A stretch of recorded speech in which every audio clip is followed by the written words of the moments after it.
right, what am I forgetting this time? I feel like every time I set this stream up, I'm forgetting something, and everything is suspiciously okay. I've encountered next to no technical difficulties. What is going on? Hello, everyone. Hello. I should probably turn this down. It's probably hecking loud. Oh, it's probably so hecking loud. What's up, y'all? What's going on? Oh, sorry I kind of went MIA last week, but I hope everybody's doing well. Let's see. You ever have those times where you just start to feel like your life is crashing down on you? I didn't actually have that moment, but I wanted to get ahead of that moment before I had it. I had kept making all of these promises. Hello, Citrus. Welcome in. Welcome in. I hope you're having a good week. I kept making all these promises to myself. I was like, I'm going to eat better. And then I would just eat fast food over and over again. And then I was like, okay, but I'm going to exercise more to offset it. And then I would never go to the gym.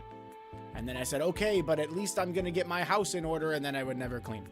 And at some point I was just like, if I don't figure this out, I'm going to snap. So I spent all of last week meal prepping and tidying my house and getting back into an exercise routine. And right now I feel pretty darn good. So we're back. But sorry I went MIA the past week or so.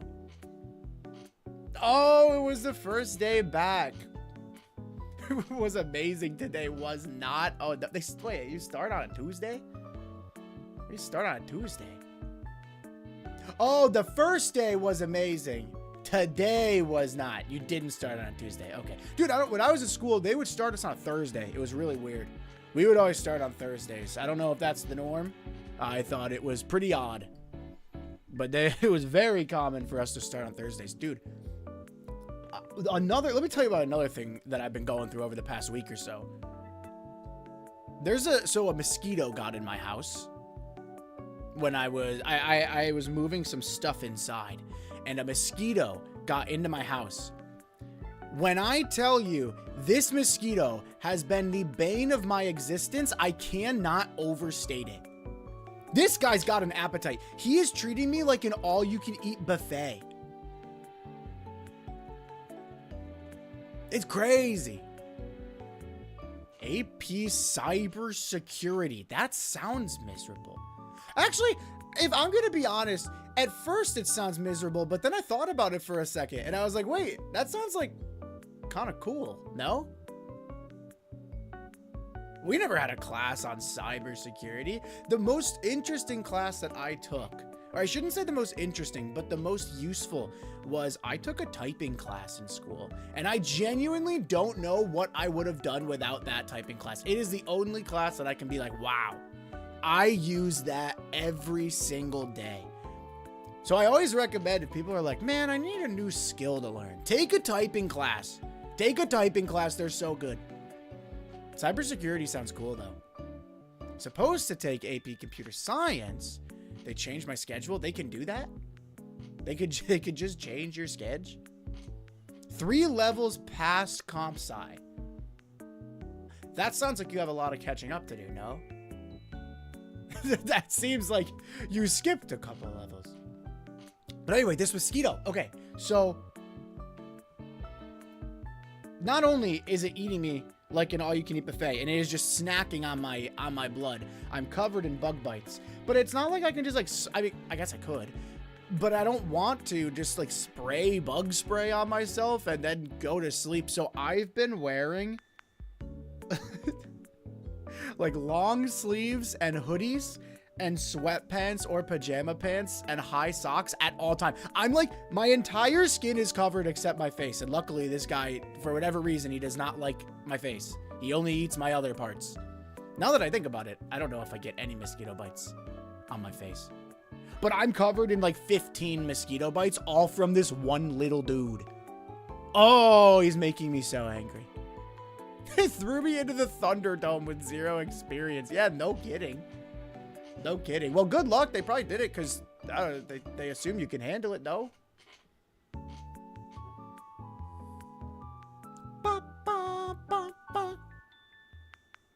First day I got 3 assignments. What? feel like when I went to school, the teacher, now, I don't know if my school was the best. To be honest, I don't know. My school was weird, man. I tell people about my school and they don't believe some of the things I say. My school was weird. I'll just leave it at that. But I don't know if we had like the best curriculum. Or maybe that's just how all the schools are. But I mean, I guess I turned out okay. I turned out decent enough. Maybe a little weird. Bum, bum, bum. All right. Enough yapping, because now that my life is in order, I did all of that. I got all my life in order. So that we can game, baby. So that we can go back to Ace Attorney investigations.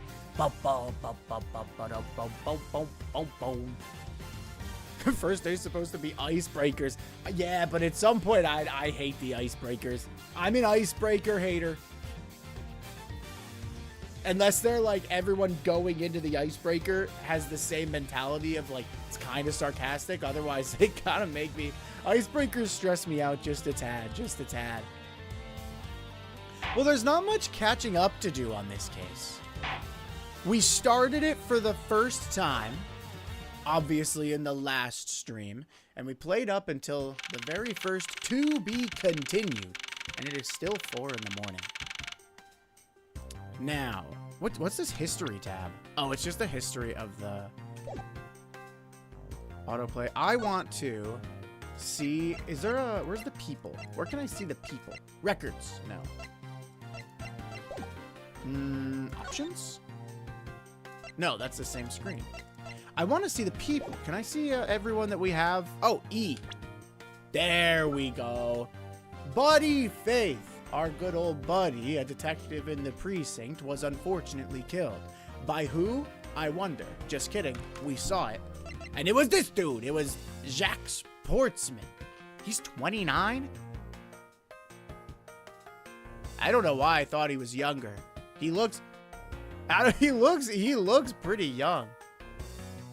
Anyway, this guy definitely did it. We know that. We saw him. But he is on a spree to accuse anyone else and convince us that it was not him. First, he accused Gumshoe. Then he accused Maggie Bird. Are you telling me that these two are 3 years apart? I don't know. I don't believe it. This guy looks like he's 19. Could be working on my assignments worth 100 points. So I won't be talking. No worries. No worries. At 29 though, I don't know. But anyway, that's really most of the info we had. He accused Gumshoe. We told him, listen, dude, we don't think it's Gumshoe. Then he said, well, it's got to be Maggie Bird. And we said, listen, dude, this poor girl's been on trial for murder like 3 times already. We can't do this to her again. And then we said, what about you? And he said, get out of my crime scene. So this guy's bad news, although we don't know anything about his motive yet. We just know that he did it. You know, one thing that's really been throwing me off in this game is that the controls are a little different than the Phoenix Wright trilogy. Like to go back, and the Wright trilogy is backspace, and here it's Z. And so I keep pressing the wrong key. March 14th, 4:18 a.m. Prosecutor's Building, 12th floor hallway. What is with that prosecutor? I can't believe how rude he was. It was unbelievable. Please maintain your professionalism, detective. I'm gonna find some real solid evidence proving Maggie's innocence. You'll see, sir. But we've been kicked out of the crime scene, sir. True. So then what now? Looks like my life's fallen into yet another gigantic ditch. I'm so sorry, Maggie. Do not despair, Ms. Bird. We can overcome this as well. Was Edgeworth ever the... I don't think he was ever the prosecutor on one of Maggie Bird's murder cases. No, it was Payne and it was Godot. So she shouldn't have any ill will towards Edgeworth. That's good. Guys, we need Ace Attorney investigations, but it's Winston Payne. There are many other places and things we should be looking into anyway. Really? For example, this hallway. Why is there a basketball? I'm sure it's not just there for no reason. The linchpin of his argument against Ms. Bird is related to the master key. In that case, this hallway is the perfect place to look for more information. As always, by the way, let me know about the volume. Tried a little bit of a new setting today. Music should be a little quieter, I think. Regarding the mystery surrounding my door. Prosecutors built... Whoa, whoa, whoa, what is that? Oh, we're investigating. We can investigate the... Wait. Holy shit. What is he doing here? This isn't your game. We'll ignore him for now. I have no business with that man. Is everything all right? Yes, sir. If you must know, I weighed myself this morning and I'm finally at 154 pounds. Congratulations, but I was asking about the hallway and this room. Oh, everything's okay, sir. A word of advice, stay focused, or you might start to lose even more weight. So why is there a basketball hoop in the prosecutor's hallway, by the way? Oh, Edgeworth, okay. Well, I'm glad to see Edgeworth, excuse me. I'm glad to see Edgeworth is just as confused as I am. Didn't this used to be just outside next to the building a long time ago? So when and why was it moved indoors? I don't remember exactly, but I saw one of the officers drag it up here recently. Drag it? I heard that it wouldn't fit in the elevator, so the poor guy had to bring it in himself. All the way... Wait, yeah, we are on the 12th floor. That's dedication. Too much dedication, if you ask me. I'm trying to judge how tall this basketball hoop is. I don't know how tall Edgeworth is, but it's not even 2 Edgeworths. He could probably dunk on this. What's a basketball doing here? I wonder if it's related to the hoop. That's Mr. Portsman's prized possession. I heard he also plays soccer, dodgeball, and even tennis. Hey, a tennis guy. And not a single one of those sports is suitable to be played in a hallway. You know, how high is the ceiling? I can't imagine there's much room for an arc. All right, I don't think we can put it off anymore. Let's just talk to this goofball. It looks like you're in quite the pinch, Mr. Edgeworth. To be sure. Okay, pause. Who does Winston Payne think he is to be talking to me like that? Esteemed attorney Miles Edgeworth? I'm not going to take that from him. From baby case Payne. He's doing something different with his hair, though. I like it. To be sure, a murder within the walls of the prosecutor's office is no trifling matter. We must find, apprehend, and punish the killer accordingly, post-haste. Sounds like a messy case you've got on your hands. If you ever feel lost or need some advice, my door is always open. I won't stop by. How gracious. I will keep your offer in mind. Edgeworth doesn't even know him? You know what? We won't rub it in. That hurts enough, I'm sure, as it is. This office. 1203, 1203. Maggie, whose room is this again? It's Mr. Portsman, sir. 1203. So he's my new neighbor, I see. I suppose he moved in while I was away overseas. Interesting. So he's right next to Edgeworth's office. I won't rest until I've inspected every suspicious-looking nook and cranny. This is my door, right? Edgeworth's door is 1202. These 4 numbers on a plate alone proclaim this to be my office. Is this your wallet?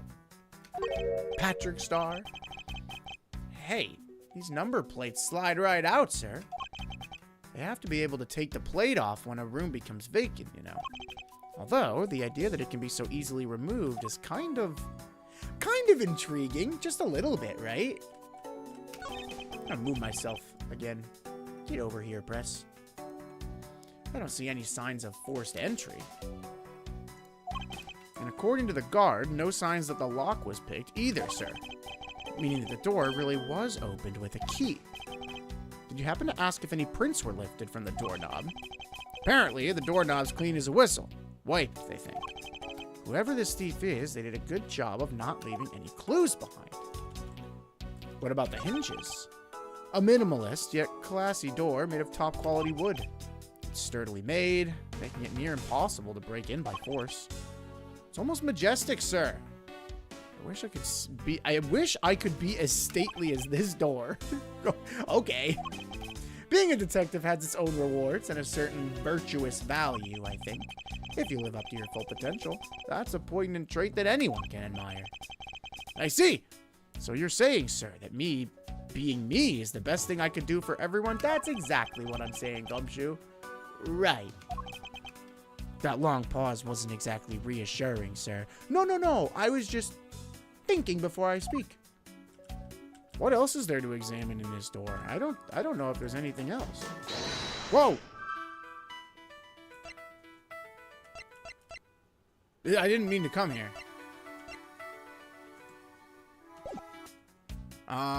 What about here? I don't suppose we can just display, like, take that, right? Let's do examine. It's the master key to every office in the building. How do I rotate it? Ah, with the arrow keys. That's it, though? There's nothing... I can't look at the name. I guess there is no name tag, is there? Okay. I don't suppose we get to present anything yet, do we? So with that being said, if that's the case, then I think we'll leave the door for now. Can I talk to Maggie? Does she have anything to say? She does. I was wondering if I may speak with you for a bit concerning this case. I've always been a big fan of the courtroom, but this is like a dream. A dream? Maggie, you're being accused of murder. A dream where I'm being cross-examined by the Miles Edgeworth. Well, at least she's taking it on the chin. I can't let this chance pass me by. I must remember to ask her about the master key. I should jog her memory by showing my notes to her with tea. I don't think we've done this before. Interesting. All right, well, let's hear what she has to say first. Have you ever met the victim before? Well, I've seen him a couple of times before when I had to go to Mr. Portsman's office. Mr. Faith was always playing basketball with Buddy Portsman, sir. Or with Mr. Portsman. That sounds like fun. Just once, I'd have loved to play with them. It sounds fun, but the only person ever taking a shot was Mr. Portsman. Ah, classic case of a ball hog, I see. All Mr. Faith ever did was pass him the ball, sir. I think Gumshoe would fit right in. Ms. Maggie Bird, correct? I take it you are an acquaintance of the detective? She was under my supervision back when she was still on the force, sir. One day, she got caught up in a murder and things started going downhill, so she quit. And then, unfortunately, she got caught up in another murder. And so she quit that job as well. And, well, unfortunately, it's just not looking very good for her here either. You know, Maggie, maybe remote work is more your speed. But I owe a lot to Detective Gumshoe for introducing me to my current employer. Or so I thought until a few hours ago. Right before I was about to clock out for the night. You got caught up in this whirlwind of a case, correct? Don't worry, my whole life has been nothing but a whirlwind of bad luck and failures. Since I was 6 months old when I fell from the 9th floor of my apartment building. Did we know this? Did they talk about this already? This seems extreme. I've been hit by all sorts of vehicles, gotten sick from all sorts of foods, failed at almost every test I've taken, experienced almost every kind of disaster, and now I even managed to be named a criminal just when I've become a security guard. That's a lot to go through in one lifetime. I know!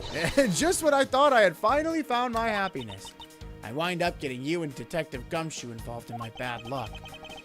No need to worry about me, Ms. Bird, nor do you need to worry about yourself. I'll solve this case and prove your innocence. All I ask in return is for your cooperation. Yes, sir, Mr. Edgeworth. All right, then let's try and jog her memory a little bit. So when did you discover that the master key was missing? By the time I realized it, I think it was around 1 a.m.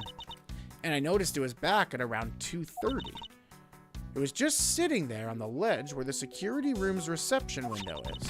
But I'm sure that between those two times, it was not just gone, but stolen. All right, so The key went missing from approximately 1 a.m. to 2:30 a.m. Jogging that up there in the old memory bank.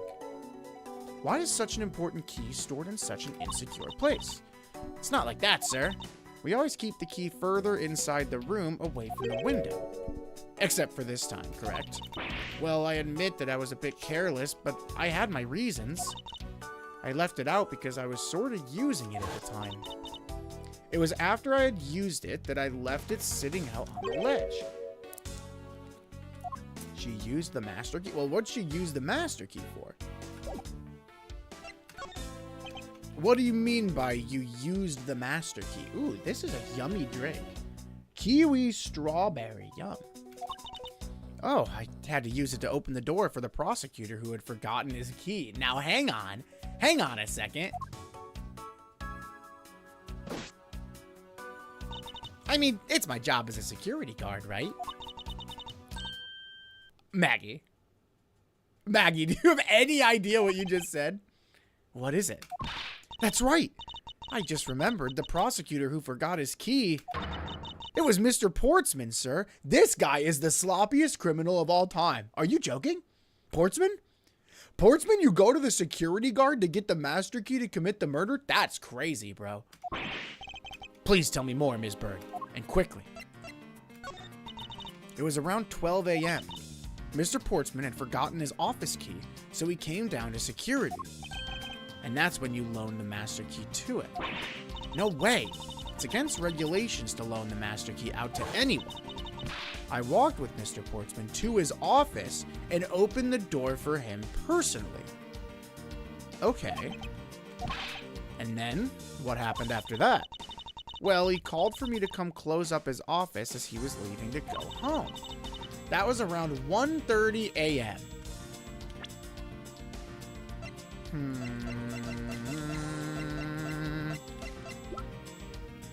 Do we have a... Oh, shoot. I can't remember. Oh, we don't know what time the crime took place, do we?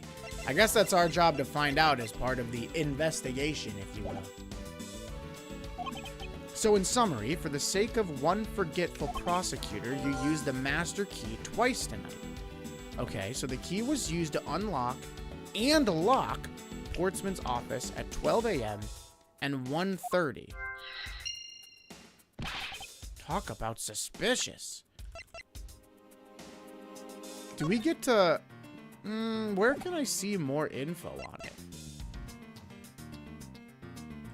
Oh, I know. I think it's when you're putting the puzzle pieces together. When you're using logic, as they call it. I doubt you can say that you've never left your keys at home, Detective. I think this calls for a thorough examination of Mr. Portsman's door. I think you are correct, Edgeworth. This is where it comes in. So the key went missing from 1 a.m. until 12:30, but the key was used to unlock and lock Portsman's office at 12 a.m. and 1:30 a.m. So if the key was used to unlock Portsman's office at 1:30, then it couldn't possibly have gone missing at 1 a.m., right? Is this where I put the puzzle pieces together? Why not? Let's try it. It worked. Ms. Bird, I'm afraid there's a flaw in your story. What? No way, pal. I mean, sir. Aw, she picked up Gumshoe's speech patterns. You said that you locked up Mr. Portsman's office at around 1:30 a.m., correct? However, the master key had already been stolen at that time. Nothing gets by you, Mr. Edgeworth. You saw that contradiction like a pro. I don't know if it's contradiction, Maggie. I call them lies. They might not be the same thing. I totally forgotten all about that. But thanks to you, I remember it now. Oh, how convenient, Ms. Bird. You're right. It was around that time that I realized the master key was missing. And? Well, I'm a security guard, sir. I couldn't just admit to losing the master key, could I? So, I pretended to lock up his room.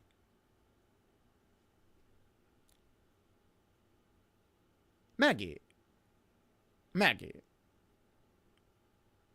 Maggie, Gumshoe got you this job in good faith. Okay.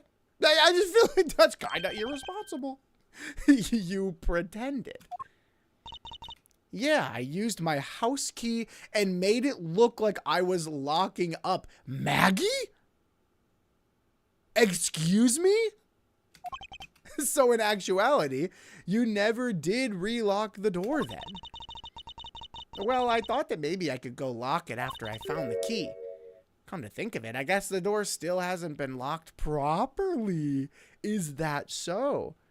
Well, Ms. Bird, you might have just caused us quite the fortunate circumstance.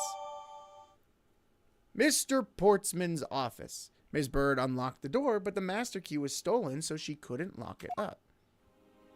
Which means we should be able to get in, right? The door's locked tight. I bet the old credit card trick wouldn't work here, huh, Mr. Edgeworth? This is the office of a high prosecutor, detective. These doors would be pretty ineffective if the average cat burglar could get through them. So I guess only a great cat burglar could get in. That must be who our culprit is. Yeah, Gumshoe, you're onto something. I don't know what it is, man, but you're onto something, all right. Might I advise you to return that conclusion to whatever pawn shop you bought it from? Harsh, buddy. 1203, I take it that this is Mr. Portsman's office? Yeah, you can't mistake it because of that basketball hoop, sir. That reminds me, Portsman had actually wanted room 1202 really badly. Of course he did. Too bad it's taken. But since you were already occupying it, we put him next door. So why was Mr. Portsman so particular about getting room 1202? Not sure, but I bet it's because of something like his birthday is December 2nd. Maybe, Maggie. Maybe, Gumshoe. You guys might be onto something. I mean, I don't know when his birthday is, but you know what? I'll let him have this one. I can think of at least... Why am I even wasting time thinking about this? Well, then how do I get in? Is this spot somehow connected to any of the evidence I hold? No, not this spot, but I want to open the door. We should be able to open the door, right? Now, I don't know if this counts, but I feel like I should be able to present the key that we know didn't actually lock the door. Eureka! It gets me every time. This location contradicts this piece of evidence. Okay, I don't think that counts. Dude, are we gonna have to save scum in Ace Attorney Investigations? Unfortunate, but I think we might. I think we might have to save scum. That's tough. They got me. They got me. Interesting. So I guess we come back to that? Or maybe I just don't know how to move yet.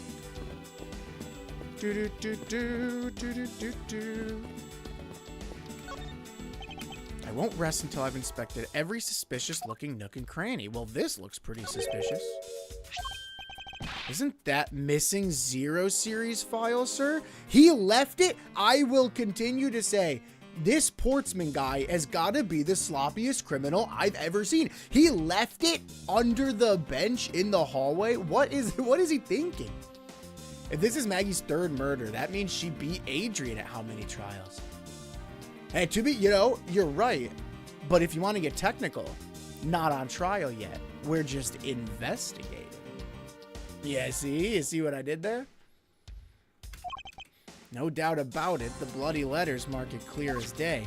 There seem to be a few pages missing. Our thief took only what was necessary and left the rest behind. Under the bench. So what are these 0 files about, sir? I guess they got something worth stealing in them, huh? Not particularly. It's just a collection of court case files.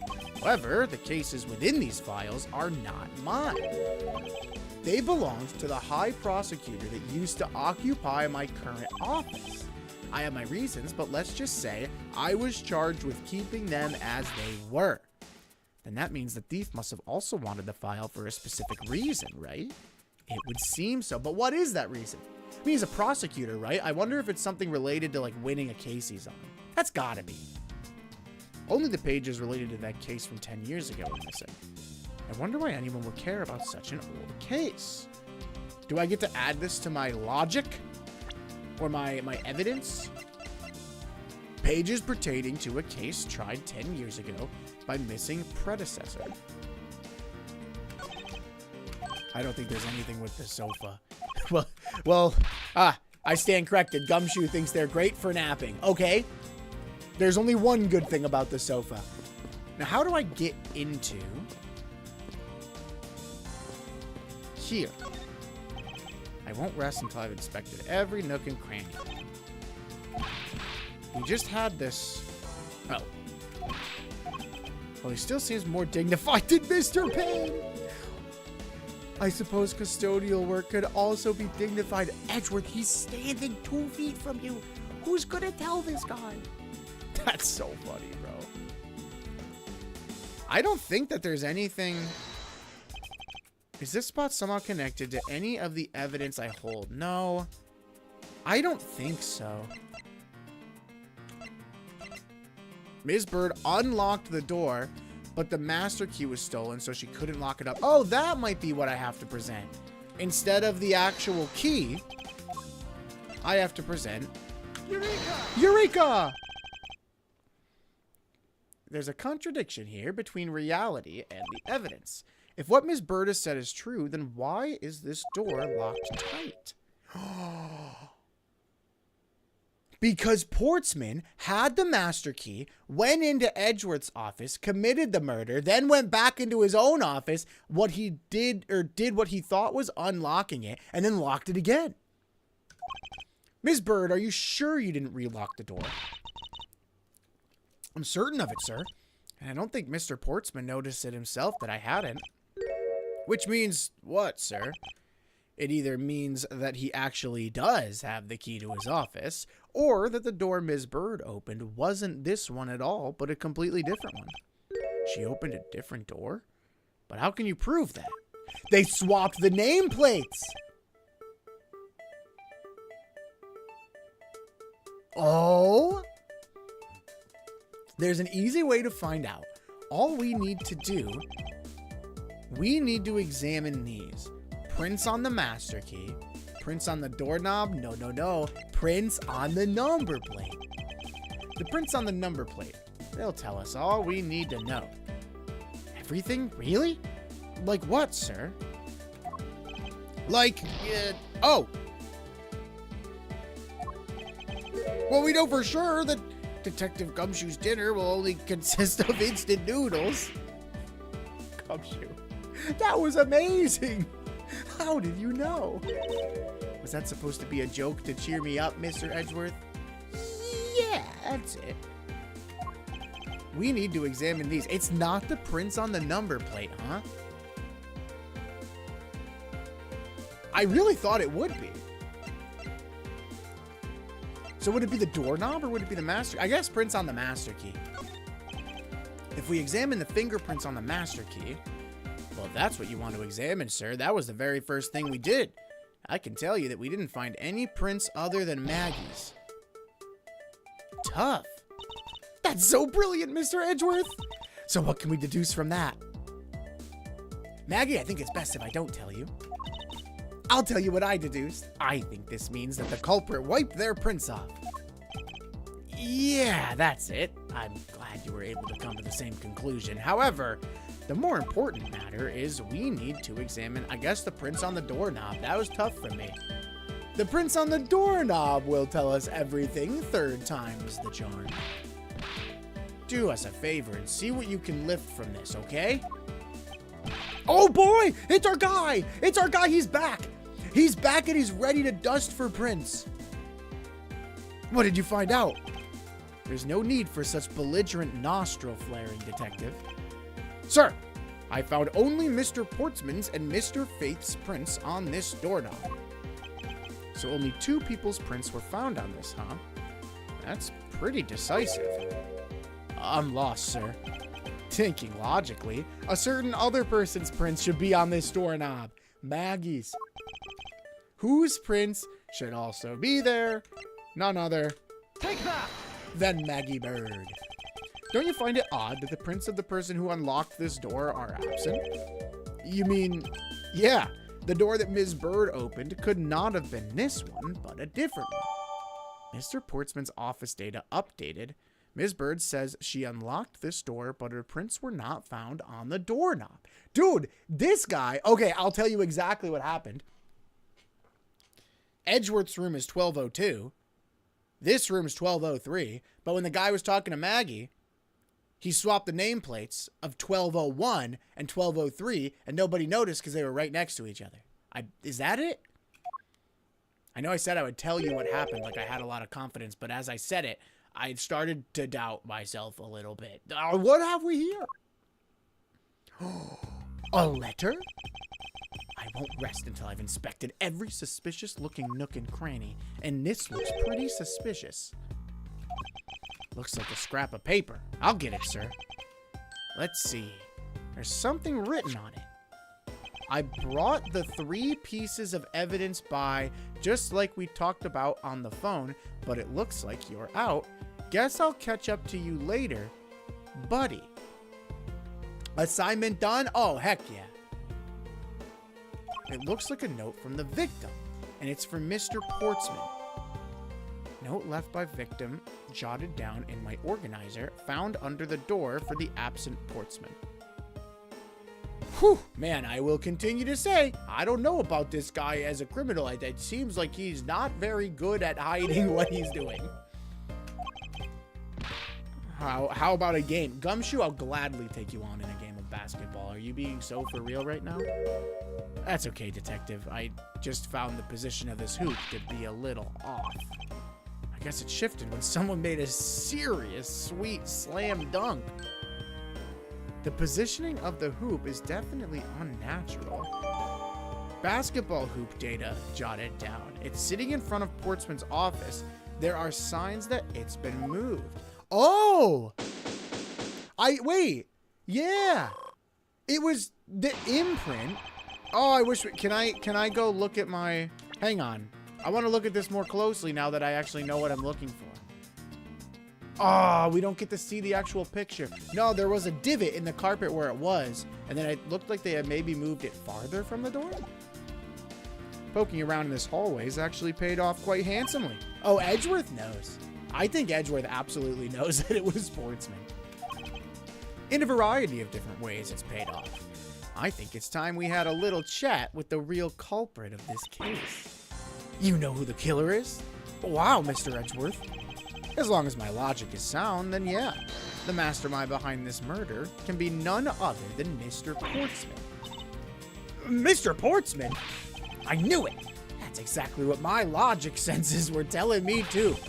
I suspected it was him from the instant he accused Maggie of being the killer, sir. That is anything but logical. What is this pose, Maggie? What are we doing here?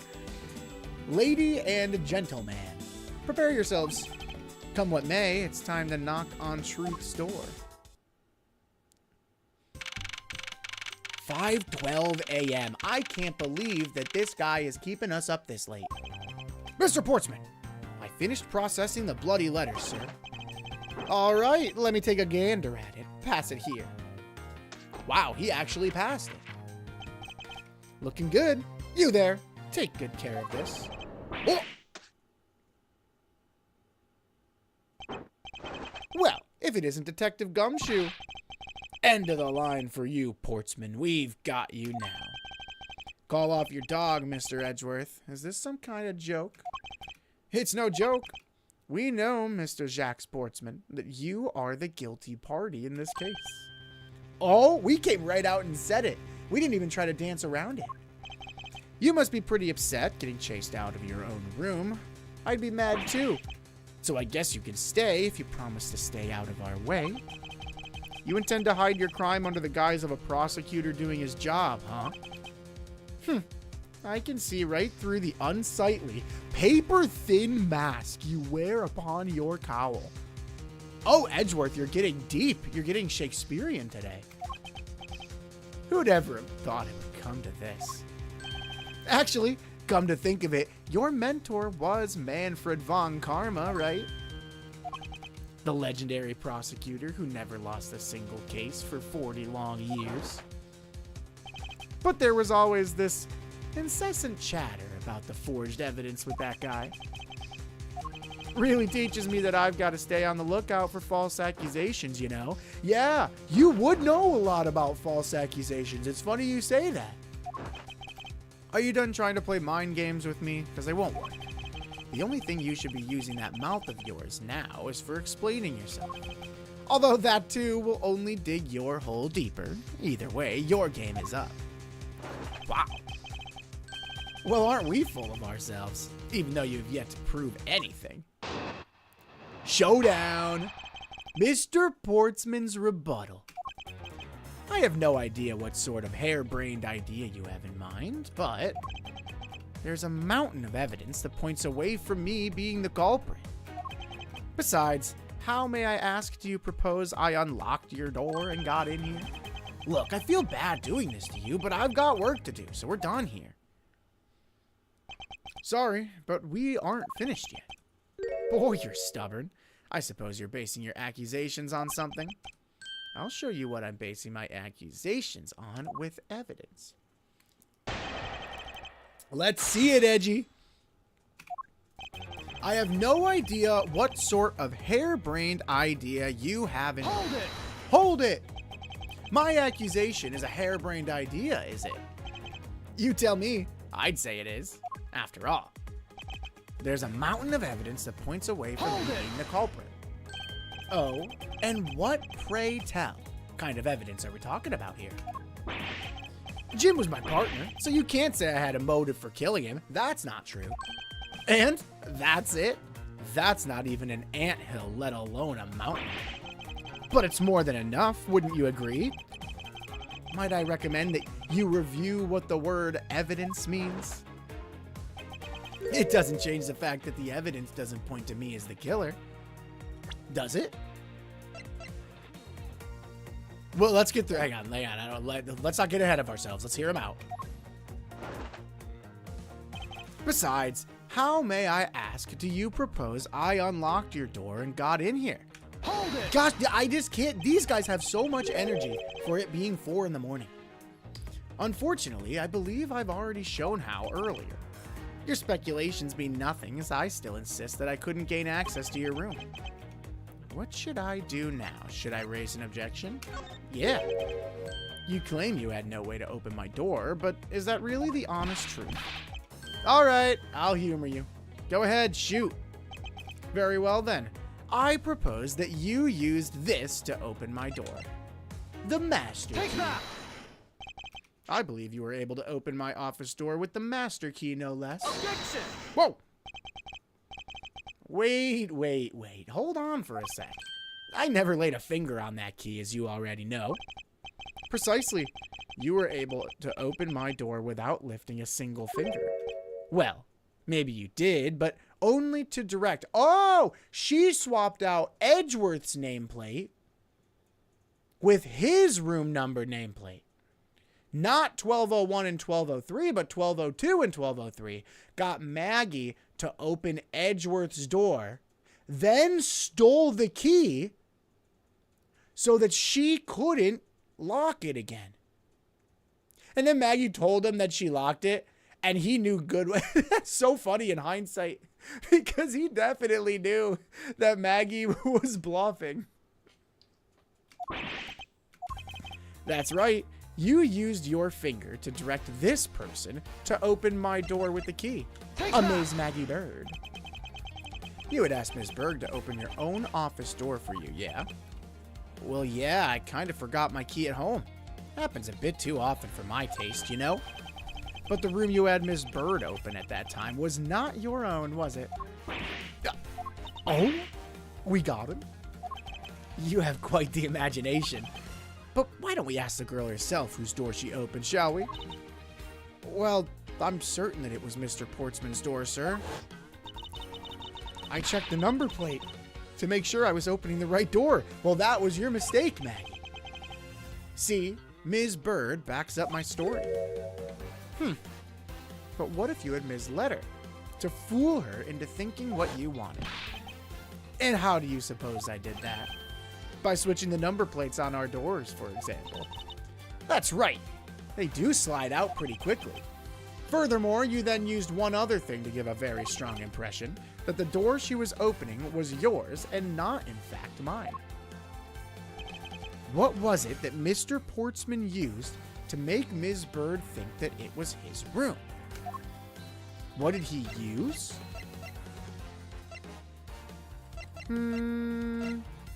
What did he use? The basketball hoop. Take that! He had moved the basketball hoop to Edgeworth's door. It's quite the peculiar fixture in any hallway, let alone a hallway in this building, which is why it left an unusually strong impression on you. It's an object perfectly suited to sit just outside the office of a peculiar prosecutor. Oh, that's very true, sir. Because there was a basketball hoop sitting there, I thought the door I was opening had to be Mr. Portsman's. Maggie, we have to talk after the fact about what being a security guard means. I feel like we need to fact check ourselves a little bit. I'm sure you're trying your best. Love you and all that. You're great. We really got to be more careful with what we're doing. There are signs that the hoop had been moved to sit in front of my office, to be sure. I see. So that's how you throw suspicion on people. Well, thanks for the tip. But I think your conjecture is a little off the racetrack. Conjecture's rebuttal. Now you're just spouting nonsense. I had the girl open my office door. After that, I was in my room the entire time. You don't have a single reason to suspect me. So he intends to claim his innocence to the end, does he? I'm as pure and innocent as my jacket, and Ms. Bird is as dirty and guilty as the jacket she wears. My jacket's not dirty. I just washed it yesterday. Please calm down, Maggie. Not that deep. I intend to show who is the one truly covered in slime here. Edgeworth's quick with the insults. Whoa, sorry. Now you're just spouting nonsense. Nonsense, you say? Yeah, because I'm telling the truth here. I had the girl open my office door. Using the master key, of course. Oh, well, sure. You have a problem with that? That is what the master key is for, right? Perhaps we should place it in an elaborate labyrinth of some sort for people like you. After that, I was in my room the entire time. And what were you doing in your office? I was doing my usual training regimen. Were you going through your law books from start to finish? Mainly batting practice and some weights. Oh, and I jog when I get the chance. You must be the buffest prosecutor we have. Is crazy next to broad shoulders Edgeworth over here. With the weakest legal muscle, it would seem. I feel like Edgeworth looks way stronger than... Oh, you know what?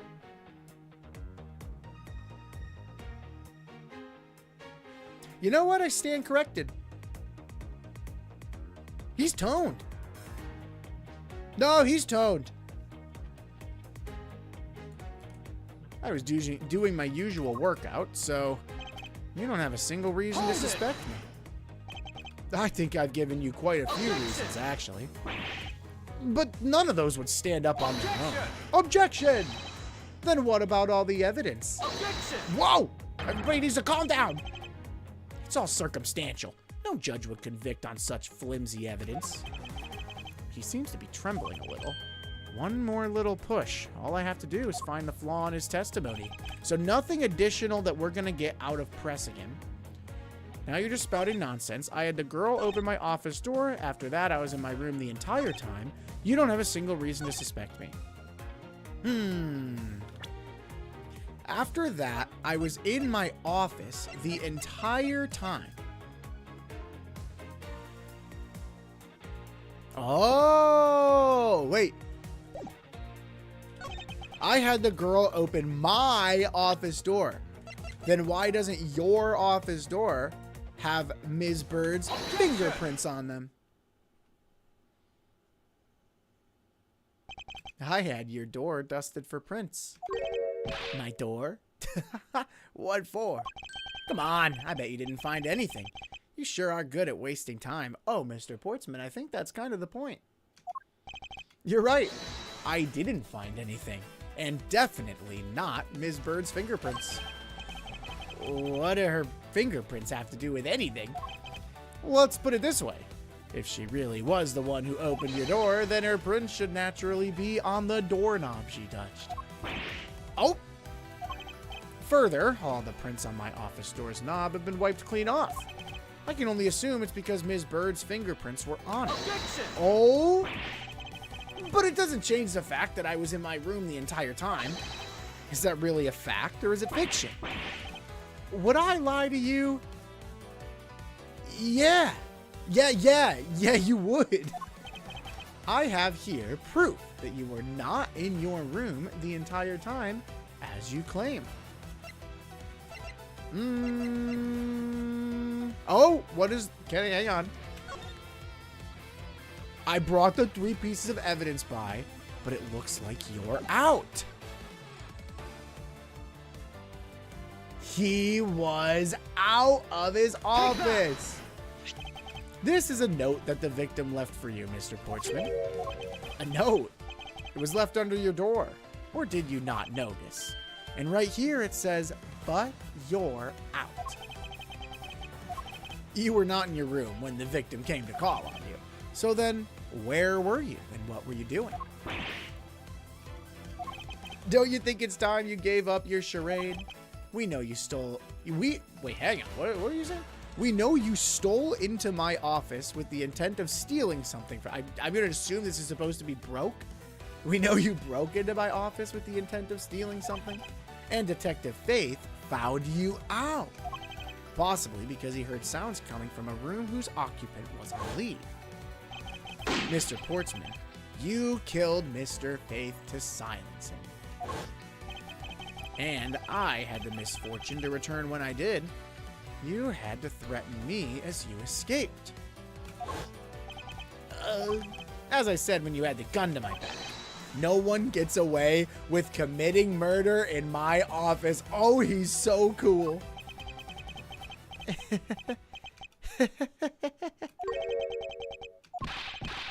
Oh, we broke him. And just what's so funny, pal? Well, that look of stiff seriousness on the face of this office's finest prosecutor as he makes a huge mistake in accusing me is simply too much to bear. There's just nothing else like it in the world.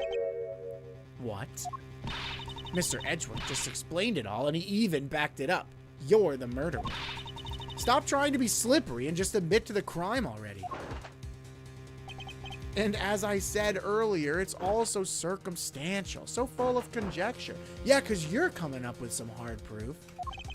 You say you checked my doorknob for prints? Well, I can readily confess that I had wiped that knob down as well. What? I'm a little obsessive compulsive, you see. Same. I didn't want to touch a doorknob that you had touched, which is why I wiped the knob down as soon as I could after you opened the door. After that, it makes perfect sense that only Jim's and my own prints would be on there. You made that up just now, didn't you? Furthermore, as for the note Jim left for me, do you know exactly when that was? For all we know, he could have left it there before I arrived at the office. But you went into your office, no? Like early evening, for example? Are you saying you failed to notice a note in your doorway? Hey, even geniuses fail at times. I was probably too preoccupied by work-related matters, although that's no excuse. Now that's just a flat-out lie. Telling lies, Mr. Portsman? You better not be telling lies. There's no way you didn't notice a note that size. But you can't prove that, can you? Say something, Mr. Edgeworth. Back me up here, sir. Oh, me? Oh, sorry. Portsman makes a good point. I can't prove that he simply didn't overlook it. Besides, I have an airtight alibi. Airtight, you say? I only just realized I had one as we were talking. I guess it would have been better for all of us if I had told you sooner. Ain't that convenient? All right, I'll hear you out, Portsman. Why not? It's only 6 a.m. If memory serves, you came back to this office around 2 in the morning, correct? And it was then that you had the unfortunate confrontation at gunpoint with the culprit. Correct. But at exactly that time, I was down in criminal affairs. Ask around. I'm sure the other detectives will corroborate my story. It's the perfect alibi. I'm telling you right now, there were 2 different guns. So the gun held to my back was not the gun, if I remember correctly, that killed Buddy Faith. And so I do think he might be onto something here. Like, I do think that there's a possibility that the person who threatened me was not Mr. Portsman. I guess we'll see. Do you really think it's that perfect? Like I said, I don't care. Ask around all you like. You'll see for yourself. Detective! Sir, yes, sir! I'll go check out his alibi, sir. Be right back. Mr. Edgeworth, sir. I think we're in trouble. It's just like he said. The guys down in criminal affairs said they did see him around 2 a.m. Then he has to have an accomplice. See? All the evidence points to him being the culprit, so there must be a contradictory point in his alibi somewhere. Or maybe he doesn't. I don't know. Maybe he doesn't have an alibi, or maybe he doesn't have a partner. If memory serves correct, you came back to this office around 2 a.m. You're correct. It was around 2. Are you sure? It's really important to me that you're spot on with the time. I remember checking my watch then, and make no mistake, it was 2. Oh, giving testimony like a pro. Okay, so you came back to your office at 2, and it was then that you had the unfortunate confrontation at gunpoint with the culprit. It is as how you... What? Whoa, whoa, whoa, whoa. It is as you say, however. You are the only one who claims to have bumped into the culprit. So tell me, did you see his face? Was it me who you saw? It was pitch black, so I couldn't actually see. Oh, come now. I'm sure you saw something. Try a little harder, why don't you? I'm beginning to feel like I'm the one being interrogated here. I was thinking the same thing, Edgeworth. I was thinking this feels kind of odd. Oh well, it doesn't matter if you remember or not. It only matters that you ran into the culprit. But at exactly that time, I was down in criminal affairs. So you paid the criminal affairs department a visit. And right after I left the prosecutor's building, I headed straight for the precinct. Ask around, I'm sure the other detectives will corroborate my story. We did go and ask around to confirm your testimony. And it was just as I said, right? Yes, sir. A number of detectives said they saw you at around that time. See, it's the perfect alibi, like I said. That's the ace I had up my sleeve. Why are you talking about it like this is part of a plan? It's real suspicious, man. Impossible. He actually does have the perfect alibi. What's wrong? Why the sudden sullen look on your face? This guy's still fibbing. What's up, Hollow? This guy, he is telling lies, Papa. This guy will not stop fibbing. I hope you're having a good week, Hollow. Yeah, this guy is a flat-out liar. He's shameless. Can't you say anything back, Mr. Edgeworth? I think we've reached the end of the line, and it's time to get off this crazy train. Edgeworth, I'm telling you, dude, he has an accomplice. I know it. I can feel it in my bones. You there. Please escort the young lady out. But remember, be gentle. Maggie? Detective Gumshoe? Is she getting arrested or just escorted? Is there nothing I can do? There must be a way to turn this situation around. If only I had a clue. Did I miss something that can help me cast doubt on his alibi?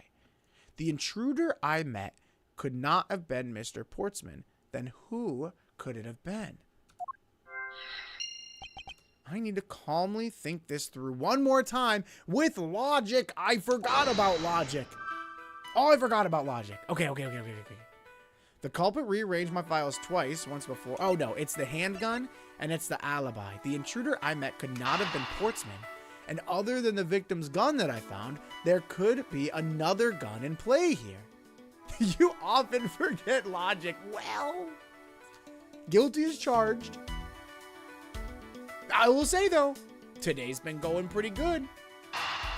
Outside of one instance, the rest of it's been going pretty good. There were 2 bullets left at the scene of the crime. One that robbed Mr. Faith of his life, and one that nearly robbed me of my jacket. My own life be damned. However, the murder weapon only shows signs of being fired once, meaning that it is entirely possible that a second gun was used in my office. But seeing as how the killer had to steal Mr. Faith's gun, I doubt the killer had another gun up their sleeve. Therefore, the second gun could have been the property of an entirely different person, which could mean that there was another person who paid a visit to my office today. Who would it be? I mean, we obviously don't know them yet, unless it really is Detective Gumshoe, in which case, wow, what a turn, what a character arc, right? But like, actually, I don't know who it would be. Bing. The culprit rearranged my files twice, once before and once after the murder? And why? And maybe the victim and his killer weren't the same person. Do I just put these 2 together? I don't have the option to leave, so I guess so. Why not? Sure. Supposing there was yet another visitor tonight, that would also resolve the issue of why my shelves were upended twice. We know that the shelves were disturbed. Oh, that's why. Duh. We know that the shelves were disturbed once before and once after the murder, so it shouldn't be much of a stretch to think that it was the work of 2 different people. Once by the person who stole the victim's gun and then killed him with it, and once again after the murder by our second culprit, who was the owner of the second gun. If we suppose that the second culprit's gun was the one that was pointed at my back. Oh my god, he did a whole pose! Edgeworth! Mr. Portsman, it seems that I need to amend my assumptions regarding this case. Great! So you finally come to your senses. Mr. Edgeworth? What are you saying, sir? This has been a big understanding on my part from the start. I had assumed that the person I ran into was the killer, but that might not be the case. What do you mean? The person I ran into was just your average thief. A thief? But doesn't that cause some sort of contradiction in the facts? Not at all. It simply means that the killer was someone else. And it means that in actuality, 2 culprits stole into my office tonight. What do you mean, 2? It explains both why my shelves were disturbed twice and how there were 2 guns. This is crazy. Mr. Portsman tricked Ms. Bird and gained entry into my office. Objection! You pipe down. I'm not talking to you yet. Now you're just leading the argument. You still don't have any actual proof, you know. If you could please go along with my hypothetical scenario for now, Mr. Portsman. In the end, if you really are innocent, you should have nothing to worry about. Now then, returning to my scenario, Mr. Portsman was out to steal something from me, which is why he checked my secret safe and ransacked my shelves. This is the first time. So then this would be when the files were put back in the wrong order, right? Correct. And then, just when he was about to look somewhere else, who should walk in but his own partner, Mr. Faith? But why did Mr. Faith come into your room, sir? He probably had business with Mr. Portsman, which is why he was in the area. But that's when he noticed sounds coming from my office, would be my guess. Because you were supposed to be away. And he must have thought it was odd, so he came to this office to check it out. Correct. And as a detective, that was the right thing to do. But when he came in, he found his own partner standing there. Because it was Mr. Portsman. Mr. Faith probably let his guard down. But Mr. Portsman wasn't so merciful as to let him leave alive. He waited for a chance and stole Mr. Faith's gun from him. And then, bang! He killed him. He silenced Mr. Faith for catching him in the act of stealing. Oh, he's starting to break a little bit.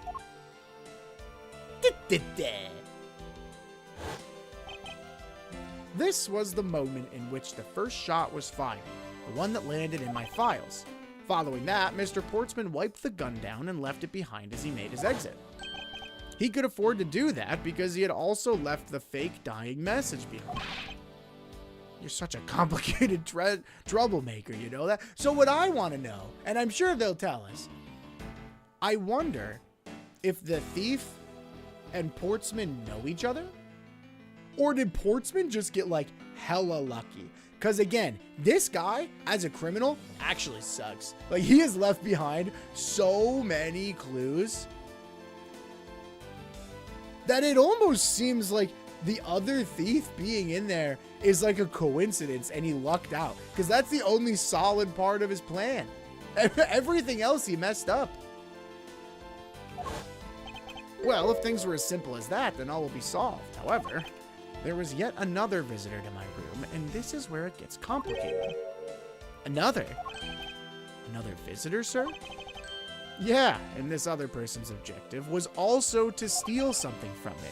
Now then, even after Mr. Portsman left, the door to my office remained unlocked. However, this new visitor had no way of knowing that, and so they stole the master key from the security guard's room. That makes sense. I wonder if it's like the defense attorney. I wonder if Portsman is battling a defense attorney and they both wanted information on the case from 10 years ago. Portsman sure is bad at crime for someone in the same field. Right, that's what I'm saying. He made a lot of bad fumbles. And then he entered my room and searched through my shelves. This was the second time they were disturbed, and it seems like the thief found their prize. The stolen 0 file. Correct. Only just as the thief was about to leave with the file, I appeared. The thief then threatened me with their own gun and made their escape. The second bullet was fired during that brief encounter. So the shelves getting messed up twice and the 2 bullets, it was all because 2 different people were doing those things at 2 different times. Precisely. So now do you see, Mr. Portsman? The person I met was just a thief and was not, in fact, Mr. Faith's killer. Your alibi for the time frame in which I ran into the other person is now irrelevant, because we now know that the murder took place during the first culprit's visit. Oh, I thought Gumshoe called the objection for a second. What's so funny, pal? Absolutely splendid. Your scenario explains everything. Of course it does. It's Mr. Edgeworth after all.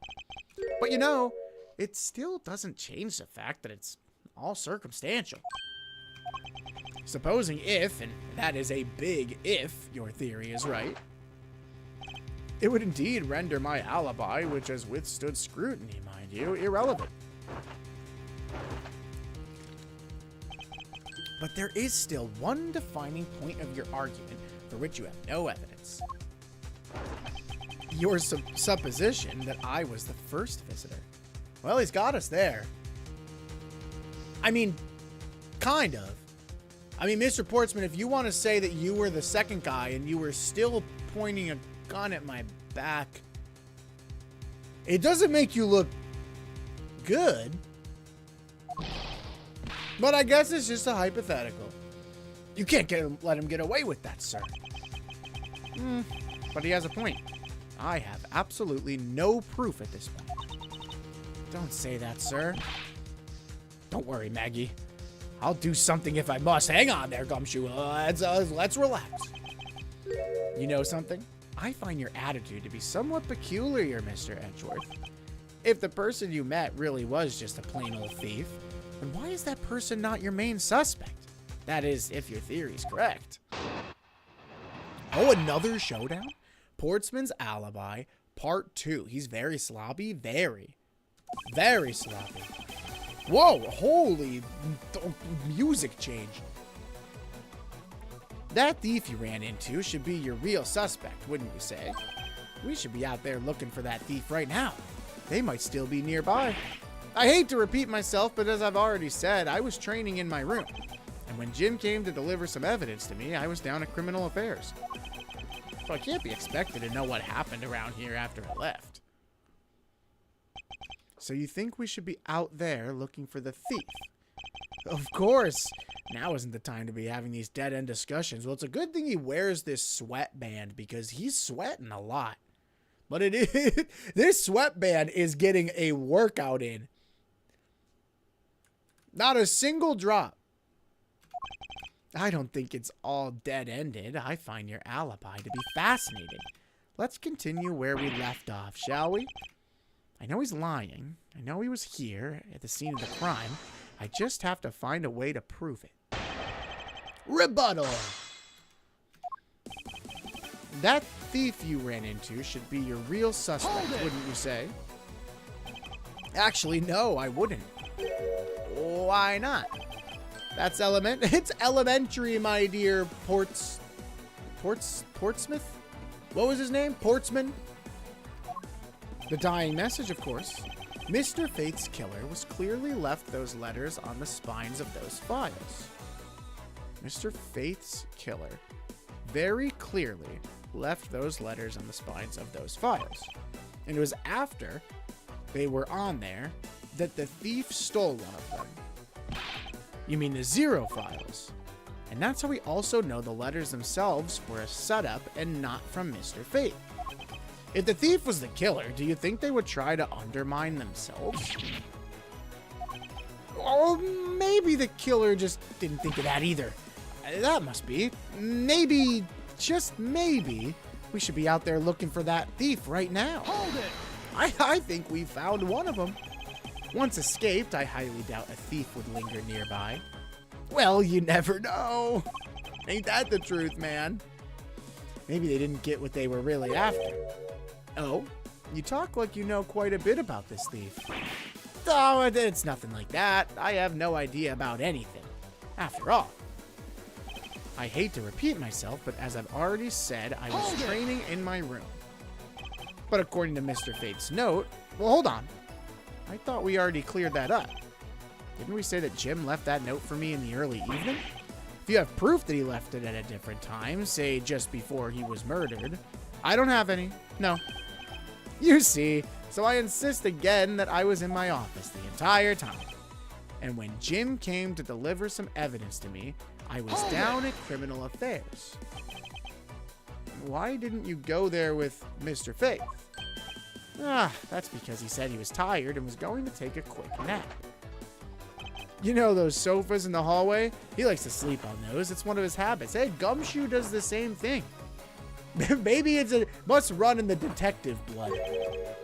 And what of the evidence he brought? They were things related to yesterday's case. Just 2 items, a gun and a pendant.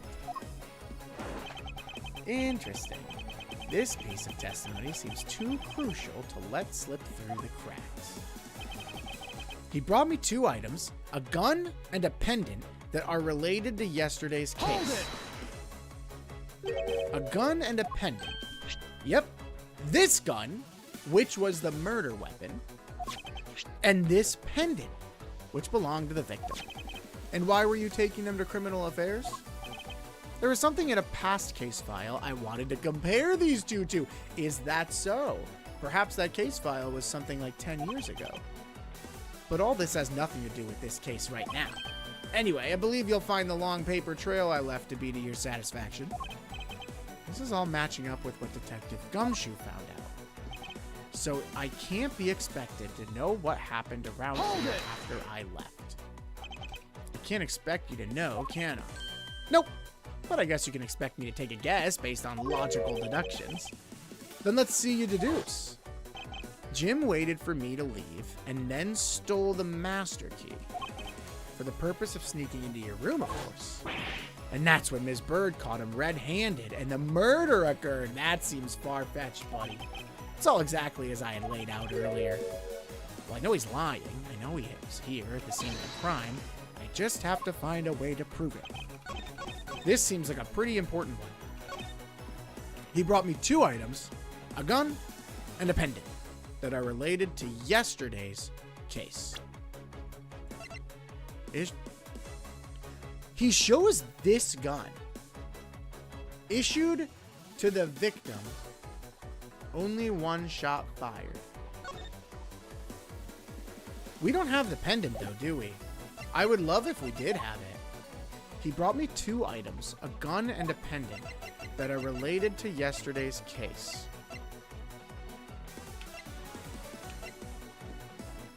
But then why? Pages pertain to a case tried 10 years. I feel like this is going to be... Oh! Wait. Is there any that talks about... Hang on. We might be onto something. When Jim came to deliver some evidence to me, I was down at Criminal Affairs, training in my room. When Jim came to deliver some evidence to me, I was down at Criminal Affairs. He brought me 2 items. I'm going to press it. A gun and a pendant. This gun, which is the same gun, I think, as Mr. Faith's, right? Which was the murder weapon. And this pendant, which belonged to the victim.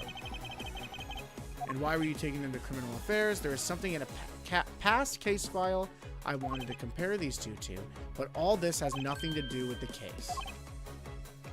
So, there's 2 things I can present here. He says that there is nothing from that case years ago that is related to this one now, to which I say contraire, because the stolen files were related to a case 10 years ago. Or I could also say, hey man, this looks like a very similar gun. But which one? I'm gonna go with the 0 files first. I think that makes sense. Objection! I must object to your line of logic. And which part do you have an objection to? Oh, I don't think I got it right. All right, I didn't get it right. Calm down, Miles. Listen carefully. Think everything through a bit more rationally. Okay, then maybe it's the gun, right? Because he shows a gun that looks just like Buddy Faith's. Objection! It would behoove you to take a good look at this. I see it, but I fail to see how it has anything to do with me. Oh! You're not on top of your game today? Well, at least he's calling me out. What? Then why did we have to add this? Why was this so important to add to the testimony then? He brought me 2 items, a gun and a pendant.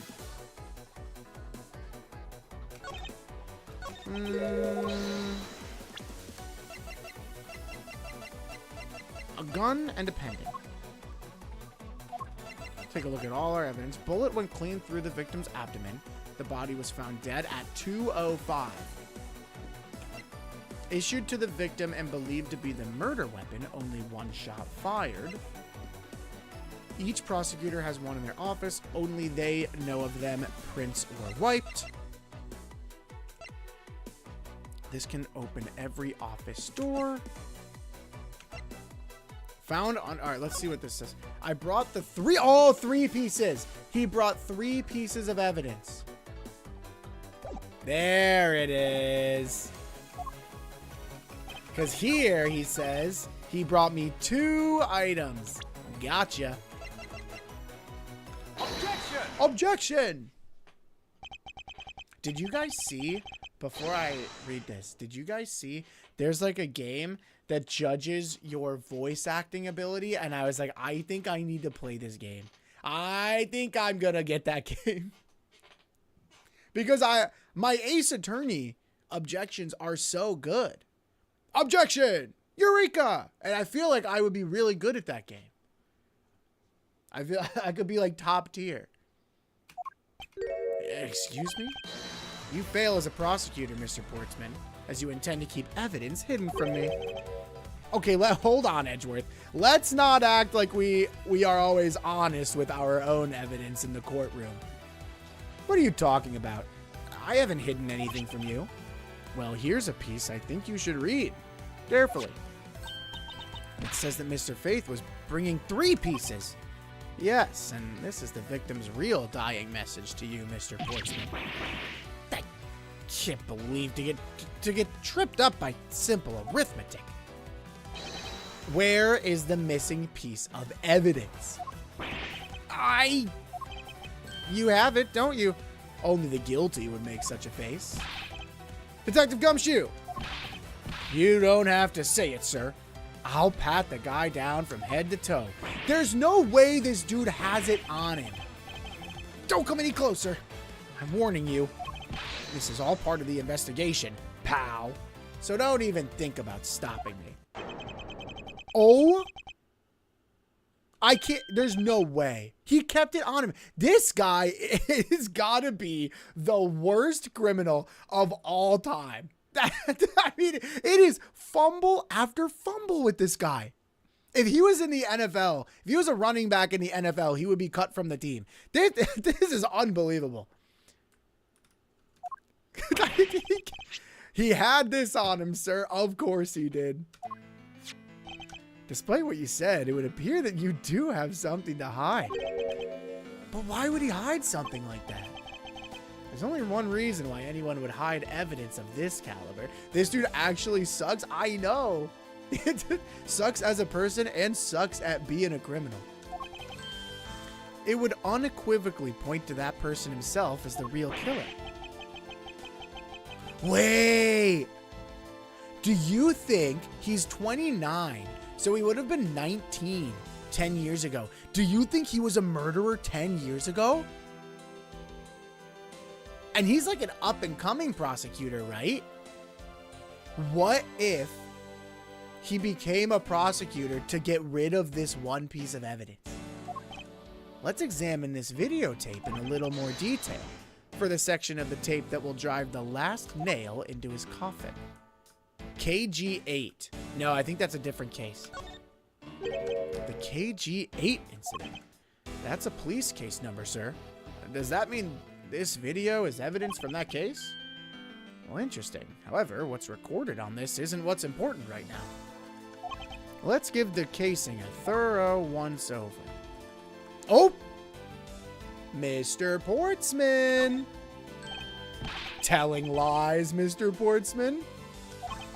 Yeah, it is blood, detective, and I believe this is what the good prosecutor was trying to hide from us. This blood is still fresh. You mean this might be Detective Faith's blood? Dude, his gold medal's gonna have teeth marks in it by the time we're done. No, you've got it all wrong. No amount of denial can save you. We have but to run a blood test to find the truth. You told us that you had received evidence from the victim earlier. Now you will tell us when and how did the victim's blood find its way onto this video. Oh, Maggie, I forgot you were here. It's totally suspicious. How do you screw that up so bad? This is like baby's first crime. Was it at the moment of his death? Did Detective Faith have this videotape on his personage when you killed him?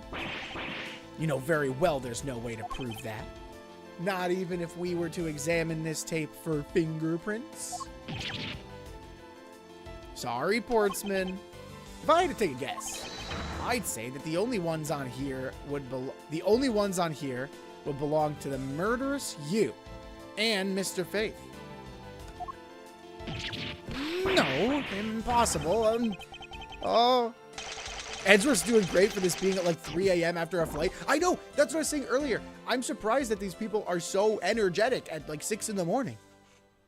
They get their body flailing around. I'd be like, guys, can we pick this up in the morning, please? Wait, he ate it? Hang on. Did he eat it? I'm not gonna lie, I didn't expect him to faint there. Please hold. Did he eat it? Sorry, Portsman. I'm watching it back. I'd say that the only ones on here. You hear this? Yeah. The only ones on here would belong to the murderous you and Mr. Faith. Wow, I really messed up that line of dialogue. Holy moly, I'm cringing at hearing that. No, impossible. Oh, he did eat it. Oh, 3 a.m. after a flight. I know. That's what I was saying earlier.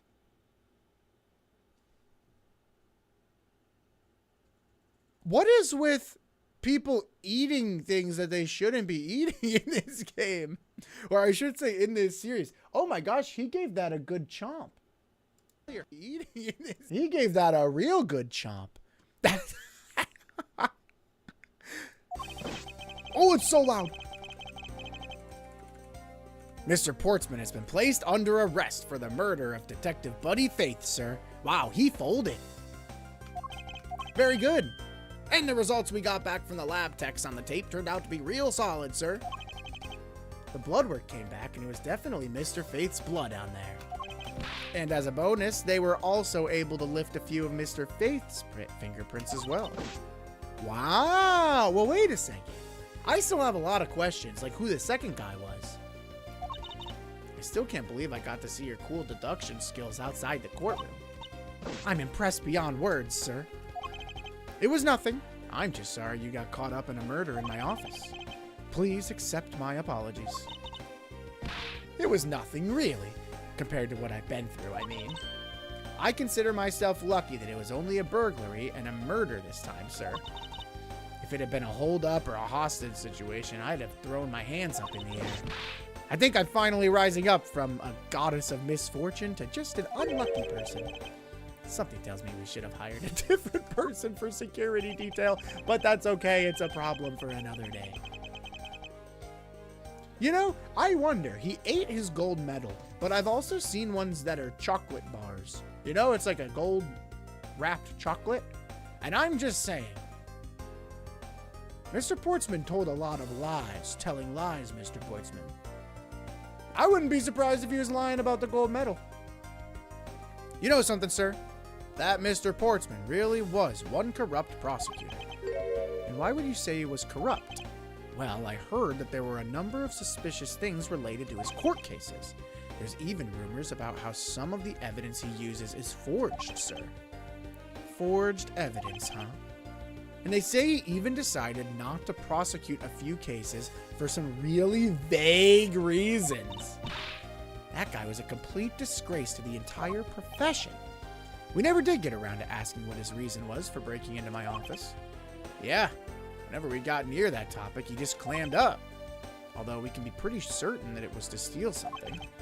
This is just between you and me, sir, but there's a rumor that some sort of huge organization is involved behind the scenes, Lord Tom? Question mark? Well. With Mr. Portsman not willing to divulge anything, it certainly lends credence to that rumor. It would seem that we haven't heard the last of this. Then Mr. Portsman isn't the bad guy? No. That guy's rotten. I didn't say that, but rather that there are still many more mysteries for us to solve. For example, we still haven't figured out the significance to this piece of evidence. This one, right? The basketball hoop. No. It's this. Take that. The person who stole this file. The other villain of the night. Yeah. I wonder who it was. Dude, Portsman has to be the luckiest guy ever to even get this far. And what happened to the stolen pages? I wonder, who in the world was it that held me up at gunpoint? Mr. Edgeworth, sir. Yes? I came across this while I was processing your office earlier, sir. This card.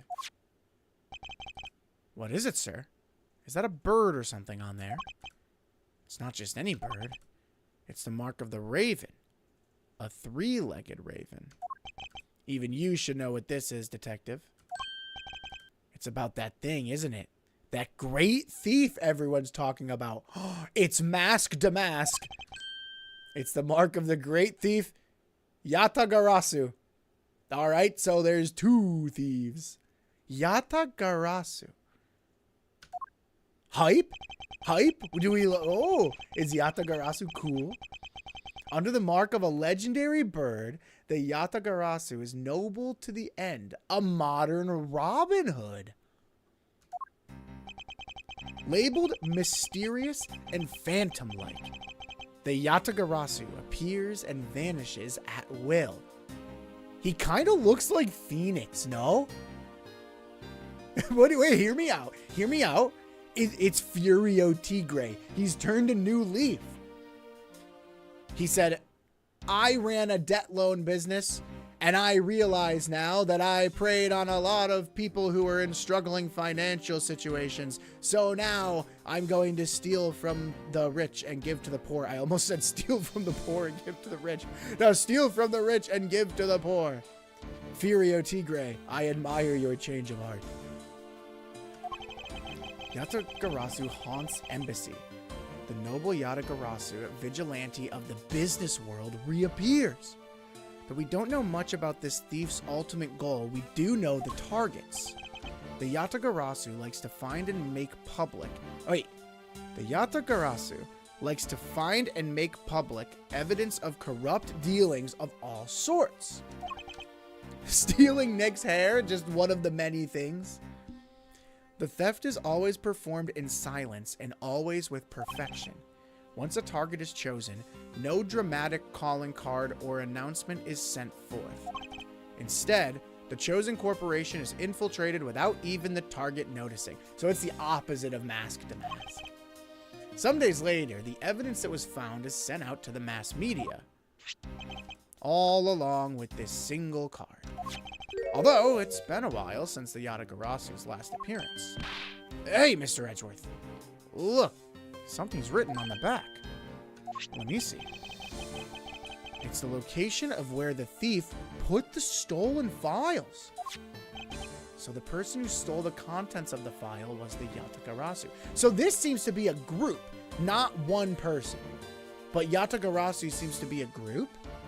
Or is it like the Raven? Like he's the guy, so he's the Yatagarasu. Maybe that's it. Yatagarasu. Organization. Quite a few keywords are popping up in this mystery. The murder in my office. The return of the great thief Yatagarasu. No, it does seem like it's one guy. Looking back, I can't say I didn't see these events coming, for they were heralded by the incidents that began to occur 2 days ago?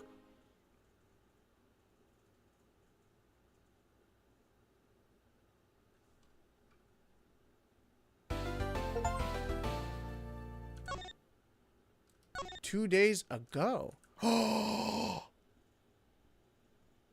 Wait. Okay, so I don't, maybe I'm wrong. Maybe I'm wrong. I'm about to find out.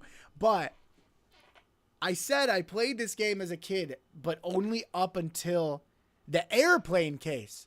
2 days ago, is Edgeworth boarding a flight? Is that why there was an airplane case? Like, I don't remember anything about this Portsman guy. I just remember the day of the airplane.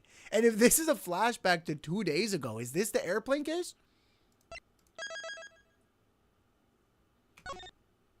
Turnabout Airlines. Oh my gosh. I'm not going to remember anything. But I just know that there's an airplane.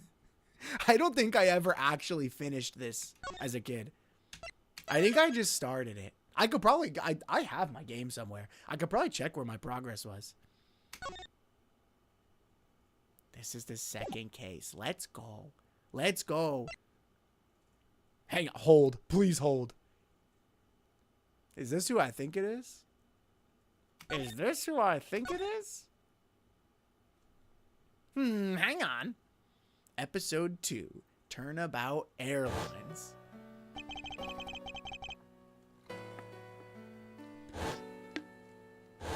Boom. The return of the great thief Yatagarasu. Thinking back, everything began on that fateful day 2 days ago. I skipped all the dialogue as a child. 2 days earlier. Edgeworth?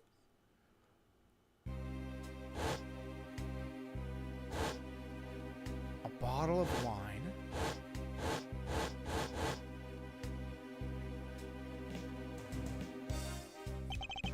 Yes, everything began high up in the air. 9,000 feet in the air, to be precise. Thank you for flying GoU Airlines.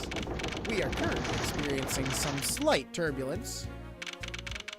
We are asking all passengers to please return to their seats and fasten their seatbelts. What the heck is this? An elevator on an airplane? Oh my gosh.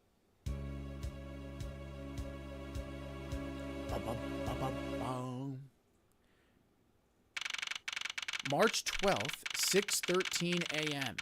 Flight G390, first floor lounge. Wow, Edgeworth. Well, first of all, Edgeworth, I hope you're okay. Second of all, wow, the prosecutors make a lot more money than the defense if this guy's flying on a double-decker airline. And Phoenix is biking to work. That's good. That's kind of crazy. Now, hang on. Phoenix, we might have to talk about changing sides here. Because this guy is flying in luxury. Why are we struggling to get hamburgers for staff? Well, when this guy, hang on a second.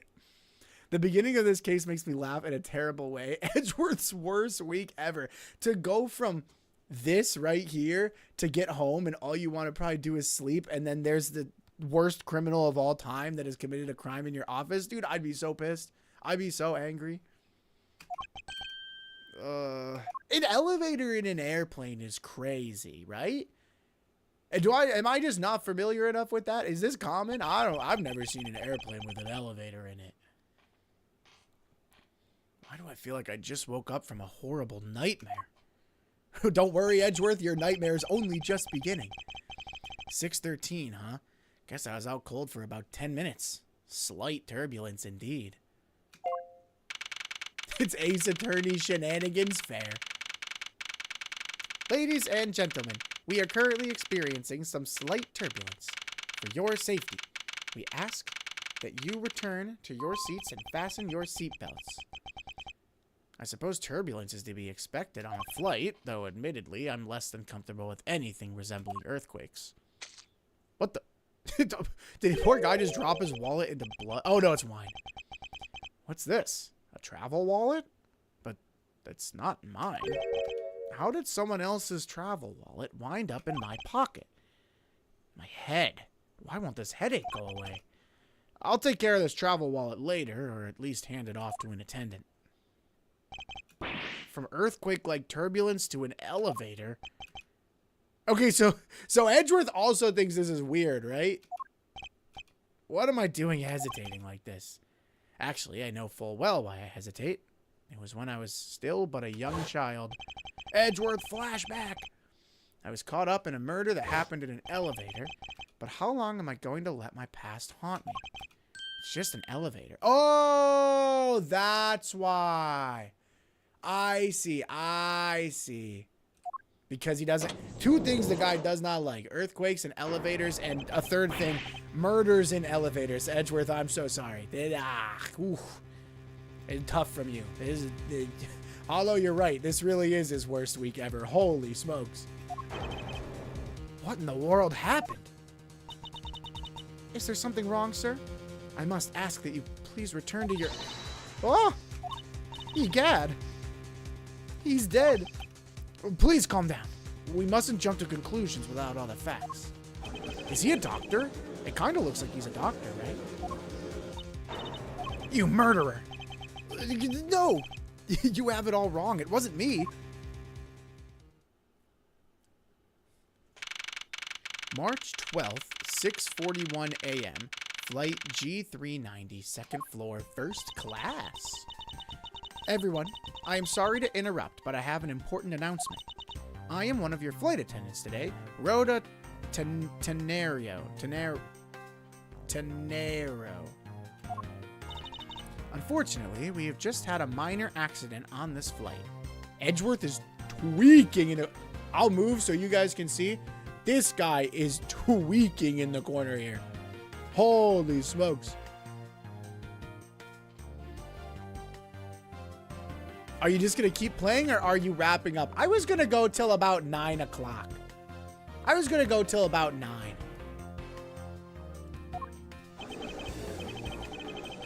An accident? Don't treat us like we're stupid. I caught a glimpse and it was murder. Murder? What's going on with this flight? Everyone, please calm down. There's no reason to panic. No, of course not. This flight will stay on course and make its scheduled landing. We're still currently in the middle of a rough patch of turbulence, so until we are out of this area of turbulence, I ask that you please remain seated. But someone was killed, right? I mean, what about the killer? Let me off. Where are you gonna go? I don't know if we can just let you off. Please, there's no need to feel threatened. Well, this guy certainly doesn't. We've already apprehended the culprit. Oh, Edgeworth's tied up. I see. Well, at least they let me go back to my seat. Wait, did they tie me up? That's why he's so mad. But they let me back in first class. I ask that everyone please remain calm. What the heck is he talking about? Why should we remain calm? My name is Miles Edgeworth. I'm a prosecutor, and I assure you, I am not the killer. Ha! Being a prosecutor doesn't make you incapable of murder, buddy. Well, we did just learn that, so you're not entirely wrong. Now listen here. I am not the killer. I simply found the body.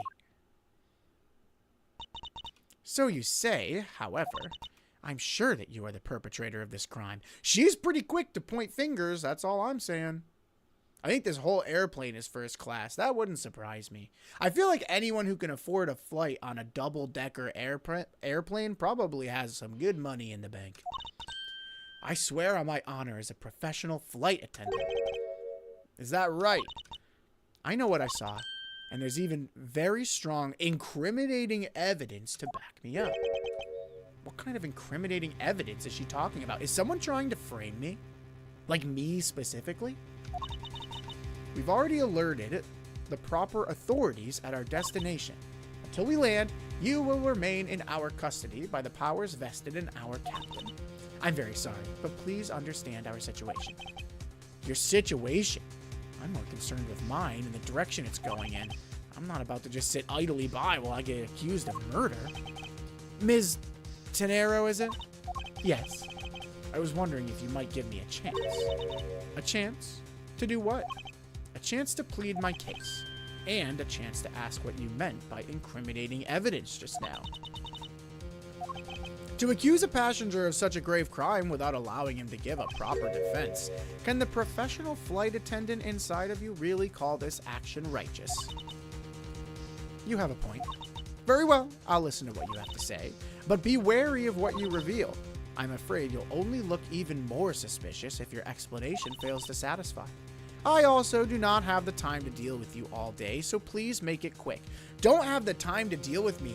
I don't know, man. This seems to be like the most important thing on this enclosed flight that we should probably work together to figure out. I feel like if you don't have the time, you should probably make the time. This seems pretty important, ma'am.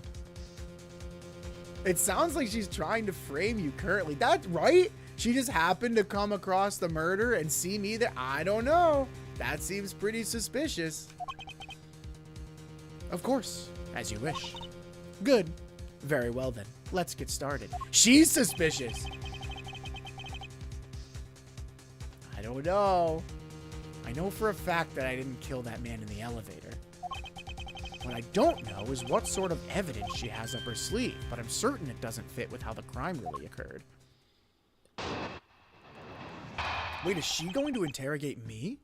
What Ms. Tenero saw. I swear to... Oh, no, we're interrogating her.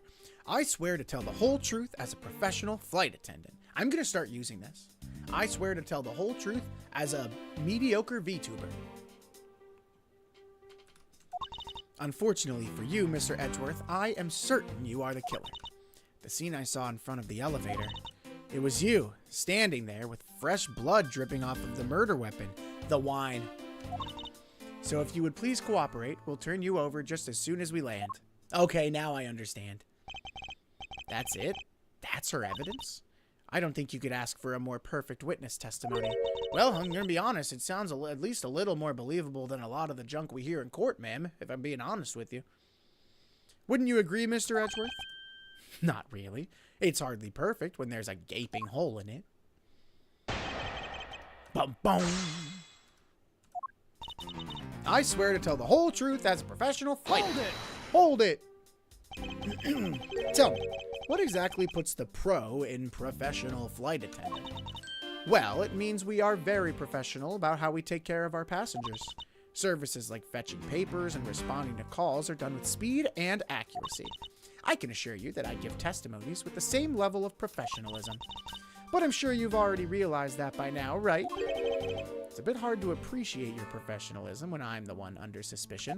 Alright, I'm not as suspicious of her as I talk to her. It seems like she jumped the gun, but I don't know. Talking to her, she doesn't seem that suspicious. And there you have it. My professional testimony is accurate and reliable. Unfortunately for you, I'm certain you are the killer. You certainly seem sure of yourself. Of course, a professional flight attendant can't afford to make mistakes after all. Perhaps, but you must admit there are a few who can look at a murder with a clear mind. We attendants all go through extensive training and are always calm and collected. I don't know about that. You didn't... Objection. We'll even calmly serve you coffee if you so wish, as the plane makes a splashdown. I fail to see how that would be the calm and rational thing to do in an emergency. Even until the bitter end, we are there to serve the passengers. Okay, well in that case, can you clean this up? Because I've been staring at it since the moment we started this case. That is the duty of all professional flight attendants. You certainly aren't confident. Anyway, shall we return to your testimony? The scene I saw in front of the elevator... Hold it! Yes. What did you see in front of the elevator? That's what I was just about to tell you, Mr. Edgeworth. Framed by the elevator doors and bathed in the light coming from within. It was you, standing there with fresh blood dripping off the murder weapon. The murder weapon dripping with blood? Really now? I swear that was the grisly scene that I saw before me. Thank goodness it wasn't a passenger who saw, or there'd be widespread panic by now. As I recall, you were quite panicked yourself at the time. Excuse me? You were scared enough to misread the situation and accuse me of murder. Nonsense. Professional flight attendants can't afford to be that flustered. I witnessed the murder scene and am now listening to your defense, all with a smile. It's a smile that seems to be, I don't know, it seems to be pretty forced on there. Apparently you also lie with a smile on your face. So if you would please cooperate, we'll turn you over as soon as we land. I am not the culprit, and yet you would keep these restraints on me. Mr. Edgeworth, please try to understand what kind of situation you're in right now. And what exactly is my situation? I have the backing of the captain to keep you bound in this way. We are within our legal right to restrain anyone who might threaten our captain mid-flight. I wonder if the captain's in on it. In essence, you're in the same situation as someone who has been arrested by the police. So I'm to stay restrained until I can clear up all of her doubts? At least I'm close. Her mistake shines like the silver lining on a dark rain cloud, and I'm going to capture some of that light with evidence. What evidence do I even have? Oh. Travel wallet. Picked up off the floor in front of the elevator. It isn't mine, so whose is it? Body found at 6:15 a.m. All the crimes happened so early in this game. Stopped at the first floor lounge and Go You magazine. The details meals, movies, and other services inside. It's got to be the travel wallet. The scene I saw in front of the elevator, you standing there with fresh blood dripping off of the murder weapon. I don't know about that because it was a wallet. Ms. Tenero. What's with the yelling all of a sudden? Force of habit. Well, it doesn't matter. Ms. Tenero, you say you saw the murder weapon dripping with blood, is that correct? Yes. All that blood. Drip, drip, drip. Just recalling that scene sends a chill down my spine. Sorry, but your so-called professional flight attendant training has failed you this time. What? I'd like to direct your attention to this. Don't you know what this is? It's a travel wallet, right? But it also looks a little big and bulky. The thing you saw me holding when I discovered the dead body in the elevator was this very travel wallet. Impossible. Now then, do you still think I'm the killer? That I killed him with a travel wallet? But, no, but I saw blood dripping from the wallet. I know I did. As you can see, this wallet is clearly stained. But if you would be so kind as to take a whiff, I think you'd agree it's only grape juice. Then, that's right, you mistook grape juice for blood.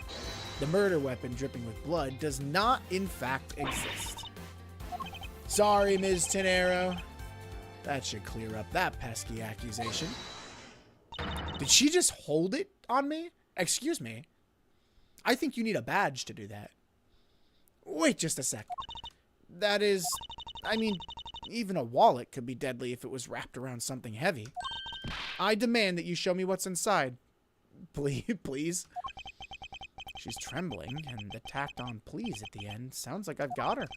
There's no need to look inside. Even you can tell from its appearance that it's light. There's gonna be something in there, isn't there? I can't be sure of anything until I see the contents of that wallet for myself.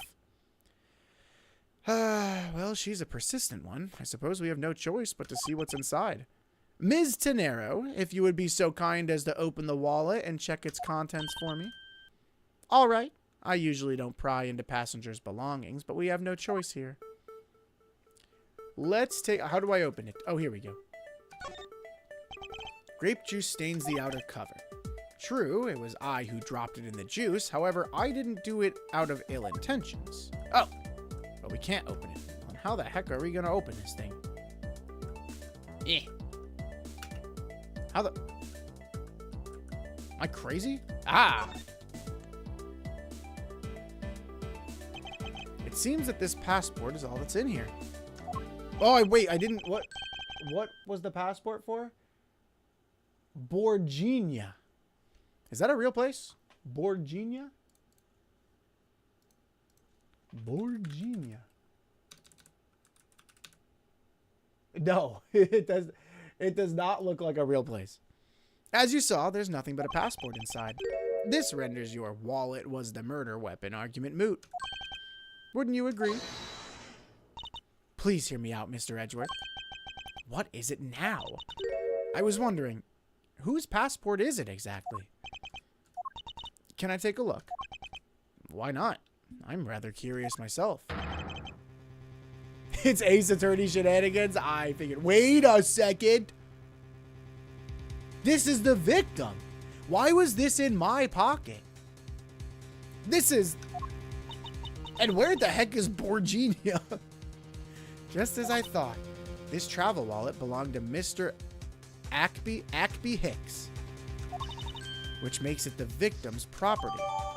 Wallet data updated in my organizer, picked up off the floor in front of the elevator. There is but a passport inside. You stole the victim's wallet. Now, didn't you? No! How dare you? You said it yourself. You claimed to be holding this wallet in your hands when I found you. Well, I mean, yeah, I did. I did, but I didn't mean to. I'm sorry. I'm sorry, I didn't mean to do it. Perhaps I did misconstrue the wallet for the murder weapon, but it seems that I wasn't wrong about who the culprit is. That's tough. That's tough. As you claimed, the murder weapon is not the travel wallet. However, it is something you stole from Mr. Hicks after you were done with the vile deed.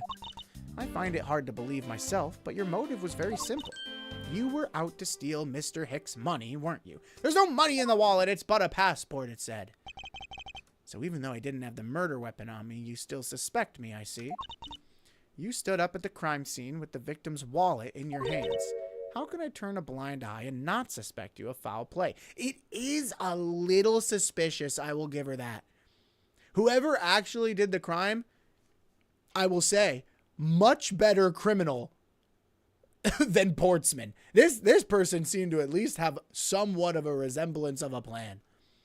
I think Portsman just kind of made it up as he went along. The murder weapon is not the travel weapon. Shouldn't that be proof enough for you that I didn't murder the victim? Not at all. And why not? Because that wallet may not have been what I thought it was. However, it is something you stole from Mr. Hicks after you were done with the vile deed. You think I stole it? Yes, I'm very sorry to say it, and I wouldn't usually be so rude, but it must be said. I never thought I'd see the day, but here I am calling a passenger a thief. Maybe I should put on a serious face and say it more directly. I believe you removed the wallet from the victim's personage. It really doesn't matter how you phrase it. What I'd like to know is why you think I stole his wallet. I find it hard to believe myself, but your motive was very simple. I don't think I have any sort of motive to speak of. I've never met Mr. Hicks before, and our only connection is this one flight. But that's more than enough of a reason. How do you figure? He was sitting in first class, and I think the implication is quite clear. You were out to steal his money. Aren't I also sitting in first class? You think I was after his money? Where'd you get that? Whoa, Edgeworth, let's slow down here. What on earth is it? Cockamamie? Cockamamie? Cockamamie. Where did you get that Where did you get that cockamamie idea? Where did you get that cockamamie idea from? Cockamamie. Anyway, true, you are also a passenger in first class, but I thought something was off about you and those deeply etched lines on your forehead. What? They're not lines. They're perfectly normal and a part of my natural face. I don't think I've ever met someone with such terrible countenance on a flight before. And that's when it hit me. You have the face of someone with money trouble. I should introduce her to my friend Phoenix Wright if she wants to meet someone with money trouble. She really is making a fool of herself pursuing this line of logic. I should spare her and present the piece of evidence that contradicts her testimony. Alright, so we've got, I find it hard to believe myself, but your motive was very simple. You were out to steal his money, but I couldn't have been because, as we've already gone over, his passport, or his wallet, there is but a passport inside. Objection! Clip that, chat. Chat, clip that. I wonder if I might get a word in, Ms. Tenero. What is it now? Ms. Tenero, I wonder if you noticed the contradiction within your own testimony. What are you talking about? Simply put, as you saw with your own eyes, the only thing inside Mr. Hicks's wallet was his passport. If I really was after his money, then why would I steal a penniless travel wallet? But that's right, Mr. Edgeworth, you didn't know it was empty when you stole it. You would like to think that, but that's not possible. What do you mean it's not possible? There's no way the killer didn't know that the wallet was empty to begin with. Oh, and what makes you so sure? How can I show her that the killer knew the wallet to be empty from the get-go? There's but a passport inside. Body found at 6:15 a.m. Inside the elevator, stopped at the first floor. Oh, because his money was on the ground. Duh. Take that! Take that! If you would recall the crime scene, I admit that the wallet was probably not empty at the time of the murder. That's pretty evident by the bills and cards strewn around the inside of the elevator. I think you've come to realize the problem with your logic. I would surmise that the victim's wallet fell out during their struggle. And that's when its contents emptied onto the floor of the elevator. I doubt the killer could have missed such an occurrence. Then, you're saying, yeah, according to your supposition, if I were the killer, I would have been going after a wallet I knew to be empty.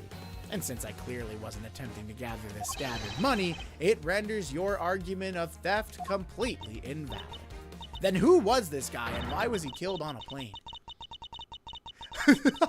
Forgive me, please.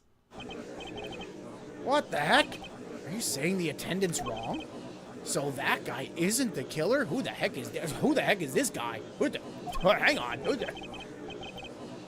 He looks angry. Edgeworth also looks angry. Everyone here is mad. Don't believe it, everyone. It's a trick. Will you all please be quiet? Ms. Tenero. Yes? You lost your cool when you saw the dead body. Plus, the lounge was dark, and looking into the light from the elevator, it's easy to see how you mistook the wallet in my hand for the murder weapon. I take no offense that you thought I was the killer. Mr. Edgeworth. Oh, thank you for releasing me. There we go. I feel bad for Rhoda. I do too. She's just trying to do a good job. At first, I thought she was a little suspicious. But I think she just came on a little strong. Whoa, oh, what, oh. What is this another language? Oh, what is it now? Okay, he agreed. He looks really mad. I don't know what he's saying, but he does not look happy. Ms. Tenero, if you could please translate, I'd be much obliged. It sounds like Borginian, but I don't understand any of it. There's another attendant on this flight who... I said that he is giving the runabout. I don't require an interpreter. I speak English just well, see? You, the attendant. Yes, sir. I want this person to be under the arrest until we arrive at the airport. Can he make that call? Who is this guy? Is he petting his statue? I'm sorry, sir, but what exactly are you hoping for? What is it you want? I'm finished talking to the likes of you. Please, I would like to hear why you would like me to be held under arrest until we land. You! How dare you try to waste my time? You were the one who stuck your nose into my affairs. I wanted to spend even at least one more second with my precious art. I have no time for other things. I know what you are. I see through you. Insolvent. Yes, I'm pretty sure that's how you say it in English. Well, I should hope I'm not monetarily bankrupt, but I don't think that's what you meant. I'm sorry, but I don't think I caught your name. I am Zinc Leblanc II. I am a very wealthy man in the Borginia. But I am not an ordinary rich man. I am an art dealer, a rich seller of beauty. Mr. LeBlanc, what did you mean just now? Pardon?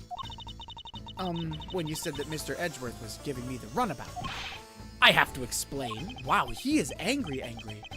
Unbelievable. I will say it once and only once.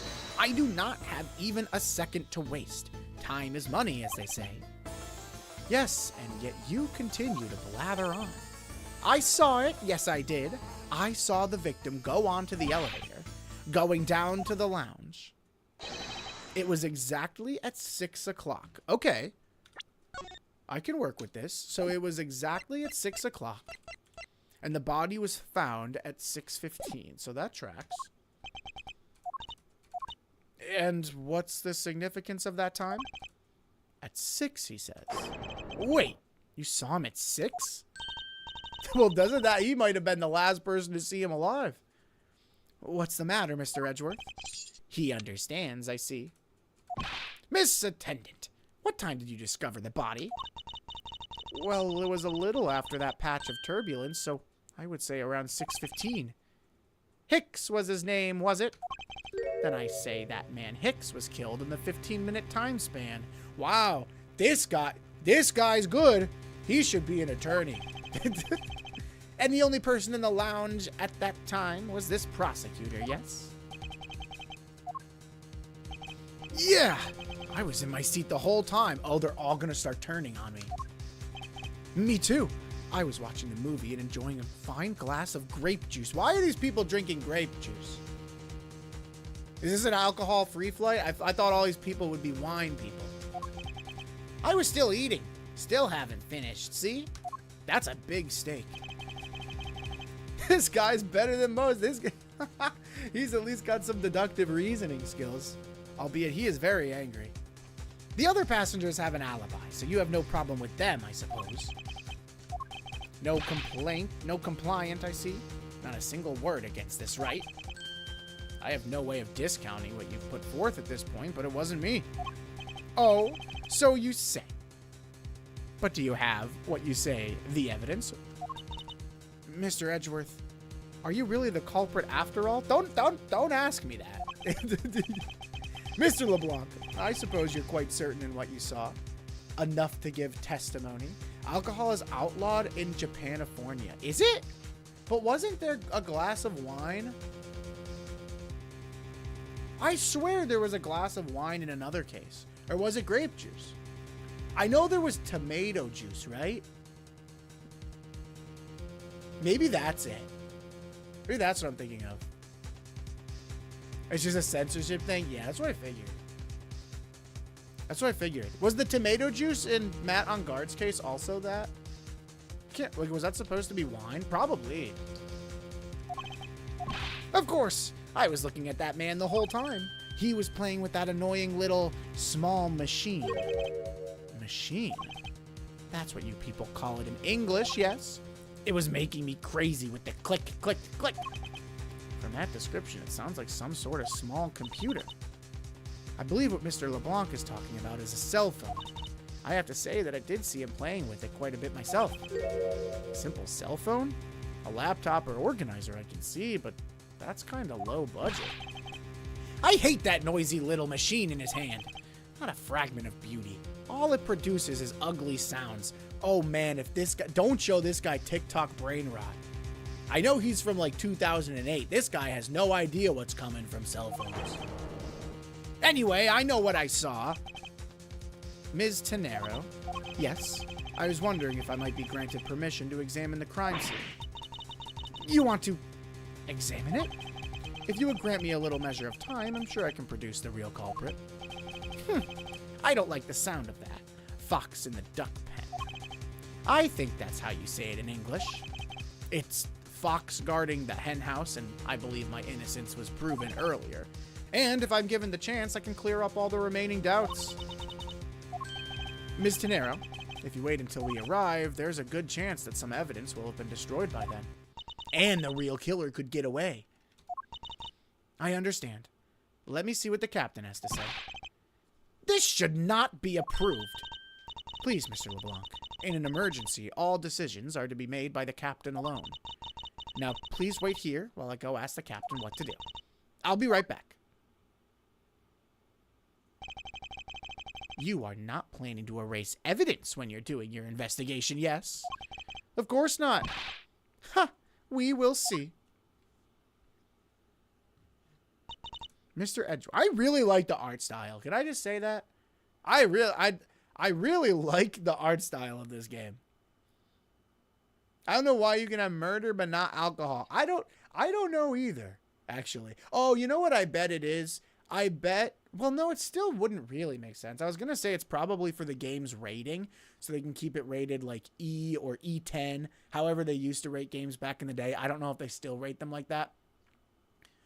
But still, you'd think that murder would make it at least like T for teen. I don't know. Mr. Edgeworth, you have the captain's permission to investigate the crime scene. What? Unbelievable. This guy might have done it. I am in your debt, Ms. Tenero. However, there's one condition. I am to supervise you. Can you agree to that? Of course. I see no problem with that stipulation. It's only natural, as I am still a suspect in this case. I take full responsibility and will watch Mr. Edgeworth's every move. I hope this is reassurance enough that there will be no foul play. Now then, Mr. Edgeworth, shall we proceed? If you should need my help with anything, please feel free to use T to talk. It's time to head to the scene of the crime, the first floor lounge. Nah, I'm just kidding. We're going to call it for the day. Y'all, I like this game. This is, okay, so this is exactly what I was hoping for with Ace Attorney Investigations. It's very nice. I'm glad they made it HD. I really like the pixel art sprites too, though. You know, I want to see, I'm going to try and find it for my DS and just see what the art looked like on like the handheld. I don't remember too much. But I played Apollo Justice on the DS as well. And again, I don't remember. I did remember a name from Apollo Justice. I saw it and I said, I know that name. I know that dude. I won't say it. I won't say it, but he's a bad man. This case is nice, but I'm really excited for you to get to the next one. I figure. Yeah, I feel like the first case is the tutorial. The second case usually gets the ball rolling, and then from there, it snowballs. That's kind of how it was in the first Phoenix Wright game. You can toggle it to pixel on here. Oh, yeah, that's right. I forgot about that. They have both versions. Maybe we'll do pixel one day just to try it out. I like this art style, though. All right, well, I am going to call it here. Again, sorry I went MIA last week, but we're good now. We're good now.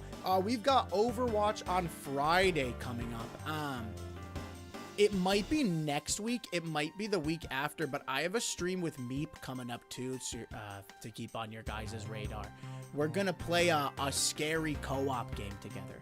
So Meep and I will be having a stream at some point, either next week or the following week or something like that, but not this week. This week is Friday Overwatch. In my week away, I won 13 competitive games in a row and ranked up to gold. I'm kind of like the best player in the game now. So that's cool. All right, cool. That's it. I will see you. Thanks for watching. Peace, Hollow. Raven, if you're still here, thanks for hanging out. Thanks to all the lurkers. Whether you are just waking up in the morning, stopping by on your lunch break, or settling in after dinner, thanks for hanging out and having a cup of coffee with me. And I will see you Friday for Overwatch. See ya.